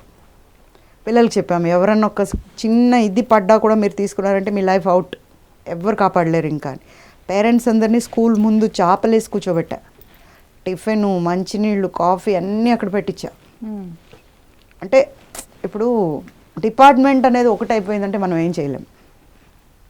వాళ్ళు సో అప్పుడు మా బాబుని కొట్టాలని పిల్లల్లో ఆవిడకి ఎవరైతే సపోర్ట్ ఉన్నారో ఆ పిల్లల్ని మా బాబుని కొట్టమని పంపిస్తే ఒక ఆవిడ వచ్చి మీ బాబుని కొట్టడానికి ప్లాన్ చేశారు. నిజంగా సినిమానే ఆ రోజు. ఎక్కడో ఉన్నా నేను. అక్కడి నుంచి వచ్చి అట్లా లోపల కాలు పెడుతున్నా వాడు రే అని ఎత్తాడు చెయ్యి, అంతే ఆ పిల్లడు. అక్కడి నుంచి రే అని అంత గట్టిగా అరిచాను నేను. ఎక్కువ వచ్చేసిందా, వాడు భయపడిపోతూనే వెళ్ళి పగలగొట్టా. ఎంత ధైర్యం ఉంటే చేస్తావురా నువ్వు, ఏం చేశాడని. మా బాబు బతుక్కుపోయాడు. ఒక్క నిమిషం, ఏం లేదు నువ్వు వెళ్ళి కార్లో కూర్చోపో అని లోపల పంపించి ఆ అబ్బాయిని పట్టుకొచ్చి పోలీస్కి ఇచ్చేస్తాను నేనంటే అప్పుడు కాళ్ళు పట్టుకొని వాళ్ళ పేరెంట్స్ సైడ్ ఇస్తే, మంచి పద్ధతి కాదు, మీ అందరికీ మంచి చేయడానికి మేము వస్తే మాకు చెడు చేస్తారా మీరు? మీ పిల్లాడు మాట్లాడా మొన్న, మీ పిల్లాడు మాట్లాడితే ఆర్డర్ వచ్చిందా? ఏమనుకుంటున్నారు? నా బిడ్డ ఎలాంటి పొజిషన్లో ఉన్నాడో తెలుసా ఈరోజు? సపోర్ట్ ఇవ్వాల్సింది పోయి మీరు ఇలా చేస్తారా ఎవరి మాటలో విని అని. ఇంకొచ్చేసి అయిపోయింది. ఫస్ట్ ఇయర్ ఇంటర్మీడియట్ అయిపోయింది. సెకండ్ ఇయర్ ఇంటర్మీడియట్ మళ్ళీ ప్రాబ్లం. కాలేజ్ వాడు 5 లక్షలు కట్టించుకొని గోల్ తిప్పి పారిపోయాడు. ఒక్క పాఠం చెప్పలా. 25 రోజులు ఉంది exams. Final second year final exams. ఓ అని ఏడుపులు అందరూ పేరెంట్స్. అప్పుడు వచ్చి రోజు చూసుకోవాలి కదా, నేనంటే ఊళ్ళో లేదు, నేను చూసుకోలేదు, పాఠాలు అవ్వట్లేదని చెప్పట్లేదు. నాకు కూడా ఇష్యూ అయినట్లుంది, పెద్ద ఇష్యూ అండి. ఏ కాలేజ్ అండి అది? వెలాసిటీ. ఓకే. వెలాసిటీ అనేదాన్ని ఇప్పుడు హైదరాబాద్ పొలిమేరల్లో కూడా లేకుండా చేసాం. Only because of our incident. దానికి పడ్డంత కష్టం ఇంకొకటి లేదండి. అదేంటో మా బాబుకి ఎడ్యుకేషన్లో వాడు ఏ క్లాస్లో ఉంటే ఆ క్లాస్లో వచ్చేసింది పాపం. అది పట్టుకొని ఏడుస్తాడు, నేనున్న చోటంతా ప్రాబ్లం వస్తుంది మమ్మీ అంటే. అట్లాంటి డిప్రెషన్లోకి వెళ్తే బయటికి తేలేం. అప్పుడు చెప్పాను, నువ్వు కాదు కదా తినింది, నువ్వు కాదు కదా లెక్చరర్, వాళ్ళు డబ్బుల కోసం చేశారు, నువ్వెందుకు అని. ఇప్పుడు పిల్లలు ఎంతోమంది సూసైడ్ కూడా చేసుకున్నట్టు. 47 ఎలా తిరిగామండి. ఒక మొత్తం కోచ్ మెట్రోలో పేరెంట్స్ని పిల్లల్ని తీసుకొని బోర్డుకి వెళ్ళాను. అక్కడ కూర్చోబెట్టాను. ఆయన వాళ్ళతో కమిట్ అయ్యాడు. అప్పుడు కూడా చెప్పాం, సార్ పద్ధతి కాదు ఇది, పసిపిల్లలు సార్, వాళ్ళు ఆల్రెడీ 47 మంది చనిపోయారు. ఒక అబ్బాయి రాత్రి 12:30కేమో మా అబ్బాయికి ఫోన్ చేశాడు, చెర్రీ నేను పాయిజన్ బాటిల్ తెచ్చుకున్నాను, ఒక్కడే తాగుతున్నాను, వస్తావా, ఇద్దరం కలిసి తాగుదాం. నేను నిద్రపోయారు కదా, వాళ్ళిద్దరు కలిసి తాగారా, మన ఇద్దరం కూడా కలిసి తాగుదాం. అదేమన్నా స్ప్రైటా లేకపోతే కోకోకోలానా ఇంకేమన్నానా, విషయం తెచ్చుకున్నాను అని చెప్తున్నాడు అబ్బాయి. అంటే వాళ్ళు ఎటువంటి డిప్రెషన్లోకి ఎటువంటి మూడ్లోకి వెళ్ళిపోయారు చూడండి. అప్పుడు మహమ్మద్ అలీ గారు హానరబుల్ హోమ్ మినిస్టర్ గారు రాత్రి 11:30కి నేను వెళ్ళి గేట్ దగ్గర వాచ్మెన్తో గొడవ పెట్టుకుంటే వాళ్ళ ఏంతో పరిగెట్టుకొని వచ్చే అట్లా ఓపెన్ చేసే మేడం లోపలికి పంపించండి అన్నారు. లోపలికి వెళ్తే ఏంటమ్మా ఈ టైంలో అని. సార్ ఇట్లా పిల్లలు చనిపోయారు, ఇంకొక బిడ్డ చావకూడదు అంటే నాకు ఒక ఆర్డర్ కావాలి. అప్పుడు చూసి ఇదేంటమ్మా నొక్కేసారే బయటికి రాకుండా ఇదంతా ఎలా జరుగుతుంది. అప్పుడు సార్ ఇలా జరిగింది, మేము వచ్చి పేరెంట్స్ అంతా బయట కూర్చున్నారు, పోలీస్ స్టేషన్కి వెళ్ళాం, పోలీస్ స్టేషన్లో సిఐ గారు అటేపు వెళ్ళారు, దానివల్ల ఇలా తిరగాల్సి వస్తుంది సార్. అప్పుడు ఏం నువ్వు రాయమ్మా అన్నారు. నేనే రాస్తే ఆయన సీలేసి సైన్ చేసి బోర్డుకి తీసుకెళ్ళండి. బోర్డుకి వెళ్ళి అతనికి ఇస్తే ఆయన మళ్ళీ కాలేజ్ వాళ్ళతో కుమ్మకాయాడు. పిల్లల్ని చూసినామంటే కాల్ చేస్తారు కదా, వాళ్ళు అన్ని ఎవిడెన్స్లు ఫోటోలు తీసుకొని వచ్చారు, సూట్ కేసు మారటం ఇవన్నీ. అప్పుడు చెప్పామండి, సార్ మీకు ఆల్రెడీ చెప్పాను నేను, ఇది మంచి పద్ధతి కాదు అని, మీరు వినట్లేదు అంటే మంత్రివర్యులను గౌరవించాలి, కాకపోతే వాళ్ళకి ఇంకా టైం ఎక్కడి నుంచి వచ్చింది సార్ ఆ టైము, 10 రోజులు లేవు ఎగ్జామ్స్, ప్రాక్టికల్ అంటే తెలియదు పిల్లలకి, ఎలా కోచింగ్ ఇవ్వాలి, ఎవరిస్తారు, బోర్డు అష్యూరెన్స్ ఇస్తే కానీ పిల్లలు బయటికి రారు. వాళ్ళు ఫీజు కట్టలేదంటే మాకు సంబంధం లేదు, మేము కట్టేసాం కదా, వాడు కట్టలేదని మీరు ఇప్పుడు ఆపారంటే 240 మంది చచ్చిపోతారు. Will you take the responsibility? మీరు ఒప్పుకుంటారా నా వల్లే చనిపోయారని రాసివ్వండి. అప్పుడు వెళ్ళా స్టూడెంట్ ఫెడరేషన్ పిలిచాము. సార్ ప్లీజ్ సపోర్ట్ చేయండి. వాళ్ళు వచ్చి కొంచెం గోల్ చేస్తే అప్పుడు ఒప్పుకున్నారు. మళ్ళీ ఆర్డర్ ఇచ్చారు మాకు, హైకోర్టు నుంచి ఆర్డర్ తెచ్చి మళ్ళీ ఎగ్జామ్కి ప్రతి స్టూడెంట్ని ఎవరైతే వెలాసిటీ నుండి ఉన్నారో ఎక్కడెక్కడ బ్రాంచ్ అయినా సరే అలౌ చేయండి. అలౌ చేశారు. అందుట్లో 30 మంది ఏమో ఫెయిల్ అయ్యారు, మిగతా అందరూ పాస్ అయ్యారు. ప్రాక్టికల్ అంటే తెలియదండి పిల్లలకి, చెప్పుంటే కదా చదువు, ఎవరికి వాళ్ళని చదువుకోమన్నాం. అబ్బా ఒక్కొక్కసారి ఒక్కొక్క యుద్ధం చేసి వచ్చినట్టే బయటికి. ఒకటే చెప్పాను మా బాబుకి, నాన్న నువ్వు ఫెయిల్ అయ్యావు అనుకో జబర్దస్త్ పార్టీ, ఎంజాయ్ చేద్దాం. రోజు పాస్ అయితే ఏం బాగుంటుంది, ఒకసారి కూడా ఫెయిల్ అవ్వాలి, అది పోతుంది అని మాత్రం, కానీ నీకు వచ్చింది రాసురా, ఇలా చెప్పి పంపించాం. 87% వచ్చింది బాబుకి, తనే చదువుకుని రాదు. వాడు కావాలని గ్రడ్జ్ పెట్టుకొని ప్రాక్టికల్లో 1 మార్క్ తీసేసారు. పైన ఒకడు ఉన్నాడుగా, ఎవరేం చేసినా పైన ఒకడు ఉన్నాడు. బాబు వచ్చి ఏడ్చాడు, అమ్మా నేను ప్రాక్టికల్ ఎంత బాగా చేస్తే నాకు 1 మార్క్ తీశారు. ఒక్కటే తీయగలిగాడు, అన్నీ తీయలేదు కదా నాకు. పోనీ ఇక్కడ కాకపోతే ఇంకో దగ్గర తెలుస్తుంది నీకు నువ్వేంటి అని. నా ఫస్ట్ ఇయర్ ఇంజనీరింగ్ 98.8% వచ్చింది. ఇప్పుడు సెకండ్ ఇయర్ 97.7 వచ్చింది. కొంచెం 1 పాయింట్ తగ్గాడు. ఏమంటే మేబీ నా వల్లే ఉండొచ్చు, నేను కొంచెం స్టక్ అయ్యాను దాంట్లో, ఆ మూమెంట్లో అలా అయిందేమో. ఇంతకుముందు సపోర్ట్ కోసం వెళ్ళారు, పర్సనల్ లైఫ్లో ప్రాబ్లం ఫేస్ చేసినప్పుడు. ఆ టైంలో ఎవరున్నారు? రాజేంద్ర ప్రసాద్ గారు, నా హీరో. ఆయనతో చేశారు కూడా కదా మీరు? చేశాననే చెప్తున్నా, నేను హీరోయిన్గా చేశా ఆయనతో. రాజేంద్ర ప్రసాద్ గారు, ఆయన కూడా మీకు జనరల్ సెక్రటరీగా ఉన్నది శివాజీ రాజా గారు. ఆ హయాంలో జరిగింది అది. హెల్ప్ రాలా. నరేష్తో నేను 3 సినిమాలు చేయాలి యాక్చువల్గా హీరోయిన్గా, కానీ 3 నేను బిజీగా ఉండటంలో మిస్ అయ్యాను. తర్వాత ఏదో క్యారెక్టర్ ఆర్టిస్ట్ చేస్తున్నప్పుడు తనతో చేశా. తన డైరెక్షన్లో ఏవో సాంగ్స్ చేస్తే ఒక సాంగ్ చేశా అంతే. మనసున్న మనిషి, మంచి మనిషి. అంటే నాకు డబ్బులు ఇచ్చాడని నేను చెప్పట్లా, చాలా మంచి మనిషి. మరి ఎందుకు అంత నెగిటివిటీ స్ప్రెడ్ చేశారు ఆయన పైన? It's a negative. పాజిటివ్ చెప్తే ఆయన ఎక్కడికో వెళ్ళిపోతాడు, నెగిటివ్ చెప్తే ఆయన పతాళానికి పోతాడు. యాక్చువల్గా అండి మామూలుగా పెద్దవాళ్ళు చెప్తూ ఉంటారు, చేసింది లేదు అనకూడదు ఎప్పుడు అనేసి. ఇప్పుడు ఆయనే చేయకపోతే ఈ మాకు వచ్చిన అన్ని సోషల్ యాక్టివిటీస్ అన్నీ ఎక్కడి నుంచి వచ్చాయి? ఇప్పుడు మెడికల్ ఇది అవుతుంది, అందరికీ అప్లై అవుతుంది అంటే అతను తెచ్చిందే కదా. తర్వాత చాలా చేశాడు ఆయన, కళ్యాణ లక్ష్మి కానీ, వెహికల్స్ ఇవ్వటం కానీ జనాలు. ఇప్పుడు ఒకరి కాళ్ళు లేదు, షుగర్లో తీసేశారు. అప్పుడు నువ్వు నేను గుర్తురాం, వాడికి కాళ్ళు లేదు అన్నది తప్ప. వెహికల్ ఇస్తే అతని మనిషికి ఇచ్చారు, అతను నువ్వు ఉంటారా కాళ్ళు తీసేశాక? చెప్తాను, నా కాళ్ళు తీసేశారు, వెహికల్ నాకు ఇస్తారా మీకు ఇస్తారా? అది ఒక పాయింటే. ఆయన ఏం చేసినా తుమ్మినా ఏం చేసినా తప్పే అంటే they are waiting for the opportunity to blame him. Okay, ఆయనే తెచ్చుకున్నాడు శని నెత్తి మీదకి, కోరి తెచ్చుకున్నాడు, అందుకనే అలా అయింది. అంతే కదా, ఆయన జర్నీ ఒకలా. But he helped me. నాకు కూడా కాదు, మా బాబుకి హెల్ప్ చేశాడు. అండ్ నా దాకా రానివ్వలేదు. తర్వాత ఎప్పుడో నేను ఎంత లెక్కేసినా ఇది తేలుతుంది ఏంటి, ఇది ఎక్కడి నుంచి వచ్చింది అంటున్నా. చెప్పొద్దన్నారని. తర్వాత ఎప్పుడో చెప్తే నేను వెళ్ళి థ్యాంక్స్ చెప్పా, అస్సలు మాట్లాడుకును అని. ఎప్పుడు చెప్పాలన్నా కూడా ఇట్లా అంటాడు, నేను చెప్తానేమో అని భయపడి నేను చెప్పుకున్నాను. ఎందుకంటే నా పొట్టలో ఆగవు, నేను నిజాలే చెప్తా. లోపల ఉందంటే కొట్టుకుంటుండదు, టప్పటక అనేది. బయటకు వస్తే కానీ నిద్ర రాదు నాకు.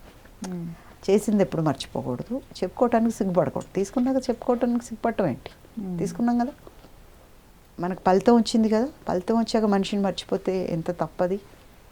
సో నా జన్మ ఉన్నంత వరకు నాకున్న ఒక మంచి ఫ్రెండ్ అంటే నరేష్. మీకు ఫస్ట్ నుంచి మీ ఫాదరు సపోర్ట్. ఆఫ్టర్ మ్యారేజ్ ఆయన మిమ్మల్ని తీసుకెళ్దాం అనుకున్నారు, మీరు వెళ్ళలేదు. అతన్ని బాగా అవమానించారంట కూడా కదా. డాడీ ఇంటికి నేను క్యారింగ్లో ఉంటే వచ్చారు చూడటానికి. ఓకే, క్యారింగ్లో వస్తే ఇక్కడే ఉండిపోతాడో మళ్ళీ అనేసి డాడీని మెడపట్టి బయటికి గెంటిస్తాడంట. ఆ క్యారింగ్లో నాకు ఆ రోజు షూటింగ్ డబ్బింగ్ ఉంది. నేను డబ్బింగ్కి వెళ్ళి వచ్చేసరికి జరిగిపోయింది ఇదంతా. డాడీ సాయంత్రం 5:30, 6 ఫ్లైట్ కాకుండా, అమ్మా నేను ట్రైన్కి వెళ్తాను ఇవాళ అమ్మ ఫోన్ చేసింది అర్జెంట్గా రమ్మని. అంటే అదేంటి నువ్వు నా దగ్గర ఇంకా 20 days ఉంటానన్నావు కదా, ఎక్కడెక్కడో వెళ్ళాలనుకున్నాం కదా అంటే, నాకు తెలియదు కదా ఏం జరిగిందో. మాట్లాడుతుంటే లేదమ్మా అర్జెంట్గా వెళ్ళాలి, మళ్ళీ వస్తాను కదా నాన్న అని చెప్పి, అంటే నేనే తీసుకెళ్ళా స్టేషన్కి, నేనే డ్రైవ్ చేస్తూ తీసుకెళ్ళా. డ్రైవర్ని కూడా వద్దని, ప్రెగ్నెంట్ నేను. లోపలికి వెళ్ళిపోయారు. ఏమనుకున్నారో పరిగెత్తుకొని మళ్ళీ వచ్చారు. ఇంకా నేను అక్కడే నిలబడి ఆలోచిస్తున్నా ఎందుకు వెళ్ళిపోతున్నారు అని. నేనేం అనలేదే. మామూలుగా మా ఇంట్లో అందరికీ చాలా రోషాలు, చిన్నవాళ్ళు లేదు పెద్దవాళ్ళు లేదు, అలుగుతాం. అలా నేనేమన్నా పొరపాటు చేశానా లేదే, ఏం జరిగింది అని ఆలోచిస్తున్నా. ఎందుకంటే నేను వచ్చేసరికి ఇతను ఇంట్లో లేడు, వేరేగా అనుకోవాలన్నా కూడా. మళ్ళీ వెళ్ళినోడు పరిగెట్టుకొని వచ్చాడు. వచ్చి పట్టుకొని హగ్ చేసుకొని ముద్దు పెట్టి బాగుండు నాన్న అని చెప్పి వెళ్ళిపోయారు. 24th యా, అంటే మెడబట్టి గెంటటం వల్లే హర్ట్ అయ్యి వెళ్ళిపోయారనే విషయం నాకు తెలియదు. నాన్నగారు చనిపోయాక, అమ్మ చనిపోయే ముందు నేను ఐటీ ఒట్టి పెట్టాను కదా, ఆ ఐటీ కంపెనీలో నాకు పార్ట్నర్ ఉండేవాడు. అతనికి అమ్మ చెప్తే అతను చెప్పాడు నాకు అమ్మ చనిపోయే ముందు, మేడం మీ ఫాదర్ని అతను ఇలా గెంటేశారంట అని. I was really shocked. నాకెందుకు చెప్పలేదు డాడీకి? ఆ మూమెంట్ చెప్పుంటే బహుశా నేను ఇచ్చిన మాట ఇచ్చాను అనే మాటను నేను తీసేసేదాన్ని, వెళ్ళిపోయి ఉండేదాన్ని మా డాడీతో. హ్యాపీగా ఉండేవాళ్ళం రెస్ట్ ఆఫ్ ద లైఫ్. వెళ్ళిపోయాక కొన్ని రోజుల్లోనే చనిపోయారు. ఆ బెంగతో అమ్మ చనిపోయింది. గొప్ప ఇదేంటంటే నా దగ్గర నుంచి వెళ్ళిపోయిన తర్వాత ఒకరోజు ఎప్పుడో ప్రాపర్టీ గురించి ఏదో ఫోన్ చేశారు నాకు. నేనేదో నాకు అవసరం లేదో ఏదో చెప్పాను నేను తిక్కగా. అంటే నాకు తెలియంది నేను చెప్పాను కదా, అలా చెప్పాను. నా మీద కోపం వచ్చి మాట్లాడలా 3.5 సంవత్సరం చనిపోయే ముందు, 3.5 years మాట్లాడలా. తర్వాత నా చిన్న కూతురు చనిపోయింది అని నీళ్ళు వదిలేసాను అని ఏదో అన్నారంట. మా నాన్నగారి ఫ్రెండ్ ఉంటే ఆ మాట అనగలిగాడు, కానీ నిన్ను మర్చిపోలేక చచ్చిపోతున్నాడమ్మా మీ నాన్న అని చెప్పి నాకు ఫోన్ చేశాడు. ఎందుకు అలా దగ్గర అవ్వచ్చు కదా అని. ఇప్పుడు అమ్మాయి చచ్చిపోయింది అనే మాట నాకు ఎవరు చెప్పలేదు, చిన్నమ్మాయి చచ్చిపోయింది అన్నాడని. అలా అనుకుని ఉంటే ప్రేతాత్మ నేనెందుకు ఎదురుపడాలి, నేనెందుకు మాట్లాడి బాధ పెట్టాలి, ఎంత బాధపడి ఉంటే ఆ మాట అని ఉంటాడు. ఓకే ఫైన్, నేను చచ్చిపోయానని అనుకుని బాగుంటే హ్యాపీగా ఉండనివ్వండి అని చెప్పి నేను దూరంగా ఉన్నా. చనిపోబోయే ముందు 3 రోజుల ముందేమో మా అక్కకు ఫోన్ చేసి మా అక్కని అడిగారంట, పాప సొరకాయ కూర చేస్తుంది, ఎలా చేస్తుందో అడిగి అలా చేసి పెట్టవా అని. మా అక్క ఫోన్ చేసింది, ఎలా చేస్తావు అది అని. పాలేసి చేస్తుంది ఇగురులాగా చెప్పాను. తిన్నారంట. వంట తినాలంటే పాప చేత్తోనే తినాలి, ఎంత బాగా చేస్తుందో, ఎంత ఆప్యాయంగా పెడుతుందో. అంటే ఇంకా 3 daysలో చనిపోతారు అన్నమాట. చనిపోయారు. రాత్రి 8:26కి నాకు ఫోన్ వచ్చింది. చేసిన వాళ్ళని తిట్టేశా. ఎంత ధైర్యం నీకు, డాక్టర్ రాధాకృష్ణ అంటే ఏమనుకుంటున్నావు, ఆయన పోయారంటావా అని. మాకు చాలా క్లోజ్ ఫ్యామిలీ ఫ్రెండ్ ఆయన. ఆయన్ని బాగా తిట్టేశా, పిచ్చి తిట్లు తిట్టేశా. అసలు ఇంకా నేర్చుకొని తిట్టే టైం ఉంటే ఇంకా ఎక్కువ తిట్టుండేదాన్ని. అయిపోయింది. మళ్ళీ ఇప్పుడే చేస్తానమ్మా అని పెట్టేసి మళ్ళీ 1 hour తర్వాత కన్ఫర్మ్ చేసుకుని, ఎన్నింటికి వస్తావమ్మా నువ్వు అని. అప్పుడు వెలుగంటే ఏంటి, చీకటి అంటే ఏంటి, నా మనసు ఏంటి అని నాకు తెలిసింది మాత్రం మా నాన్న చనిపోయాక. అప్పుడు ఒక తాగుబోతు డ్రైవర్ని తీసుకొని వచ్చాడు తను వెళ్ళాలని, బాబుని తీసుకొని. అప్పుడు కూడా ఏడుస్తూ నేనే డ్రైవ్ చేశాను. ముందు వాడిని దింపేసి డ్రైవ్ చేసుకొని వెళ్ళా. కానీ లోపలికి వెళ్ళా, బయట నుంచి. ఎందుకంటే ఒక మాట పడ్డాను కదా, నేను ఏదో అన్నాను అనే భ్రమలో ఉన్నారు మా డాడీ. బయట అంటే చిన్నప్పటి నుంచి నన్ను నాన్న అనిపించుకోలే ఆయన. ఒరే రాధాకృష్ణ, ఒరే రాధిగా, ఒరే కిట్టిగా ఇలా పిలిచేదాన్ని. సో అలాంటివి అలవాటు. బయట నుంచి ఉంటే ఇట్లా ఇసుకేస్తే రాలరు జనం. అప్పుడు మన కృష్ణ డాక్టర్ పాప వచ్చింది, చిన్న పాప వచ్చింది అని దారిచ్చారు. నేను పక్కన నిలబడి, డాక్టర్ గారు చాలా మంచి వ్యక్తి, ఎందుకో చెప్పకుండా వెళ్ళిపోయారు, చెప్పి వెళ్ళాల్సింది. అన్నీ చెప్పి చేస్తారు, ఇది ఒక్కటి చెప్పకుండా చేసేసరి చూసుకోండి లాస్ట్ కదా ఇంకా చూడలేరు మీరు అని. అప్పుడు మా అమ్మ వచ్చింది బయటికి. ఇప్పుడు కూడా లోపలికి రావా నువ్వు, ఆ కళ్ళు నిన్నే చూస్తూ మేమే మూసాం బలవంతంగా, ఇంకా వస్తావేమో అని చూస్తున్నాడు, ఇప్పుడు కూడా రావమ్మని కాళ్ళు పట్టుకుంటానని మా అమ్మ. అప్పుడు వెళ్ళా లోపలికి. అంత మొండిదాన్ని నేను ఏదైనా ఒక మాట పని చేయలేదంటే నన్ను అనకూడదు అంటే నేను దిగిరాను. మా నాన్నే నేర్పారు అది. వెళ్ళి మా నాన్న దగ్గర పడుకుని పక్కన, ఇద్దరిని పంపించేయండి. నాలో ఉన్న ఒక మెయిన్ పవర్ వెళ్ళిపోయింది మా నాన్నగారు వెళ్ళిపోవటం వల్ల. తర్వాత మా నాన్న వెళ్ళిపోయిన ఒక 3 monthsకేమో జరిగింది ఇతని ఇన్సిడెంట్ అంతా. ఆ తర్వాత అసలు నేనేనా అని ఈ రోజుకి ఎవరు నమ్మరు. ఇంత ధైర్యం వచ్చిన అమ్మాయి ఈ అమ్మాయి అయినా. ఒక 3 నెలల ముందు ఉన్న అమ్మాయి ఎవరు, ఇప్పుడు ఉంటున్న పూజిత ఎవరు. నాలో మళ్ళీ పవర్ లాగా వచ్చింది కూడా మా నాన్నగారే. ఫస్ట్ నాన్నగారు, తర్వాత మళ్ళీ పర్సనల్ ప్రాబ్లం ఒకటి, ఈ టైంలో ఎవరు సపోర్ట్ లేకుండా ఉండటం ఒకటి, వీటన్నిటిని దాటి ఎలా బయటకు వచ్చారు? అంటే ఏదన్నా రీజన్ ఉందా, నేను ఇది చెయ్యాలి దీనికోసం అని బయటకు వచ్చారా దాటి? అలా అన్నీ అవంతకవే జరిగిపోయినాయి. కానీ నాన్నగారు చనిపోయిన ఒక 3 నెలలకి ఇతను పారిపోయాడు మిడ్నైట్లో. వెళ్ళిపోయిన తర్వాత ఎందుకో నాకు వెనక్కి పిలవాలనిపించలేదు. అది జరిగింది, ఇతను వెళ్ళిపోవటానికి కారణం కూడా మా నాన్నగారేనేమో అనిపిస్తుంది నాకు. నాన్నగారే అంత సంకల్పంతో ఏమైనా అలా చేశారేమో, ఇంకా నువ్వు అర్హుడు కాదు నా బిడ్డ జీవితంలో అన్నట్టుగా ఏమైనా. తర్వాత నేను మామూలుగా అయితే చేయాలి call, I never did a call. నేను చేయలే కాల్. ఎక్కడున్నావు, ఇంటికి రా, ఇంటికి వస్తున్నావా, ఐ డిడ్ంట్ కాల్.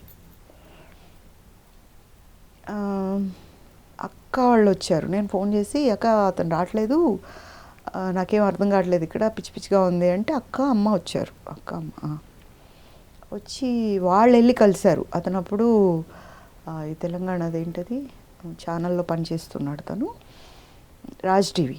ఓకే. అక్కడికి వెళ్తే ఆయన ఒక లెటర్ పంపించారు నాకు 15 days తర్వాత.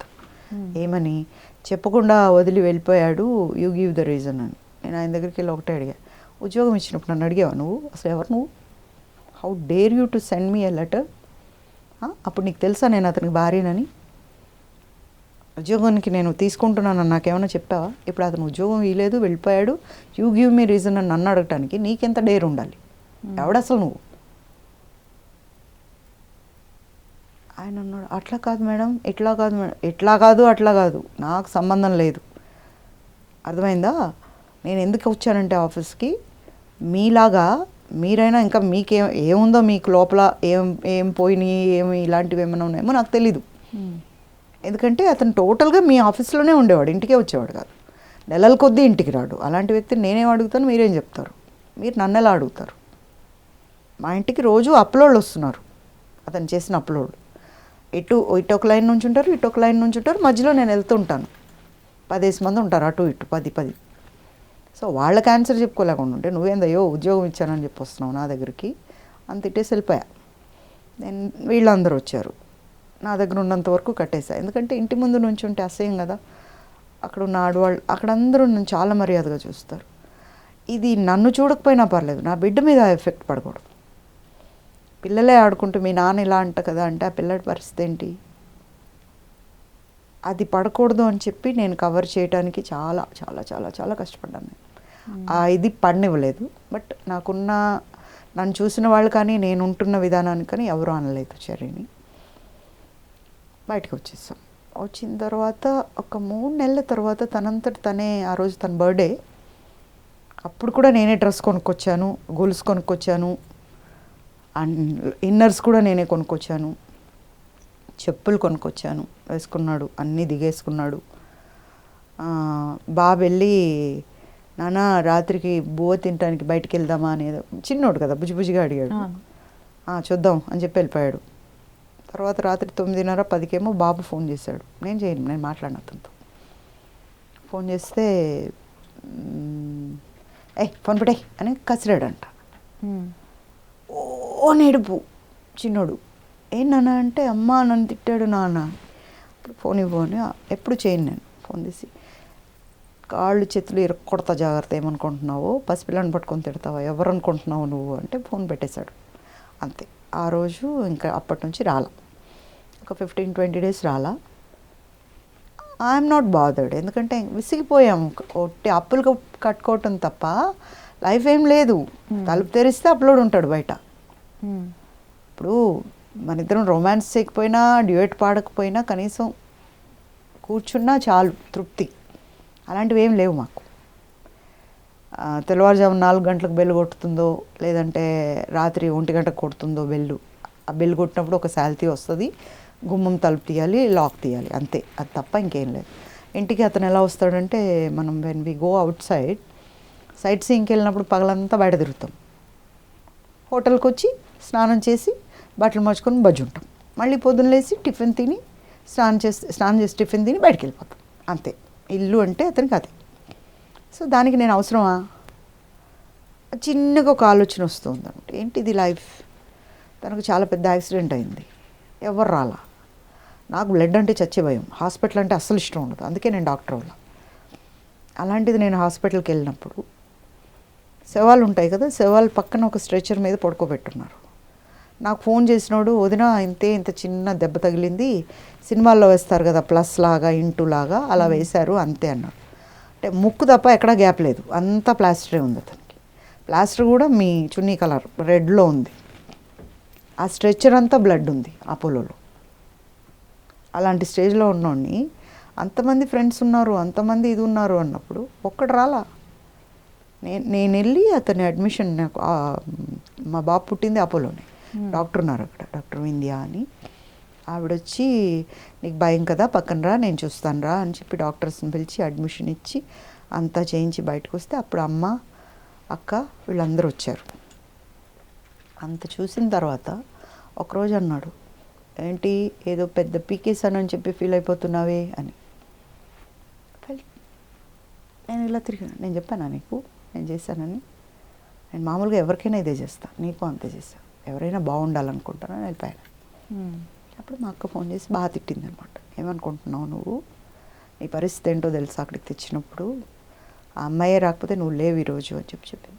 But I don't want to recollect even that. I don't want to spend my time to think about back. ఈ ఇన్సిడెంట్ ఇంత జరిగినప్పుడు మీకు గవర్నమెంట్ కానీ ఏది సపోర్ట్ ఇవ్వలేదా? ఎవరు రాలేదండి, ఎవరికి వాళ్ళు తప్పించుకున్నారు. ఎందుకంటే వీళ్ళు సిట్టింగ్ గవర్నమెంట్లో ఉండటం అనేది ఒక ప్రధాన అంశమైంది వాళ్ళకి. అండ్ ఎక్కడో ఒక దగ్గర వాళ్ళు ఫ్రెండ్స్ కూడా అవటం వల్ల నాకు హెల్ప్ అనేది ఎక్కడి నుంచి రాలేదు. I was alone with my son. పైగా ఇంకా బెదిరింపులు, నిన్ను చంపేస్తాం, నీ కొడుకుని ఎత్తుకుపోతాం, ఇలాంటి తింగిరి బింగిరి ఒకటి. మళ్ళీ ఎట్లా డిసైడ్ అవ్వాలో తెలీదు. అప్పటికి ఇంకా ఏదో లీడ్ ఇండియా చేస్తున్నాను కానీ ఈ పరుగులేంటో ఇవేంటో నాకే అర్థమయ్యేది కాదు. Why I'm running, why, what I did, it's not my mistake, right? నేను చెప్పలేదు ఇలా చేయమని, నేను చెప్పలేదు ఇలా.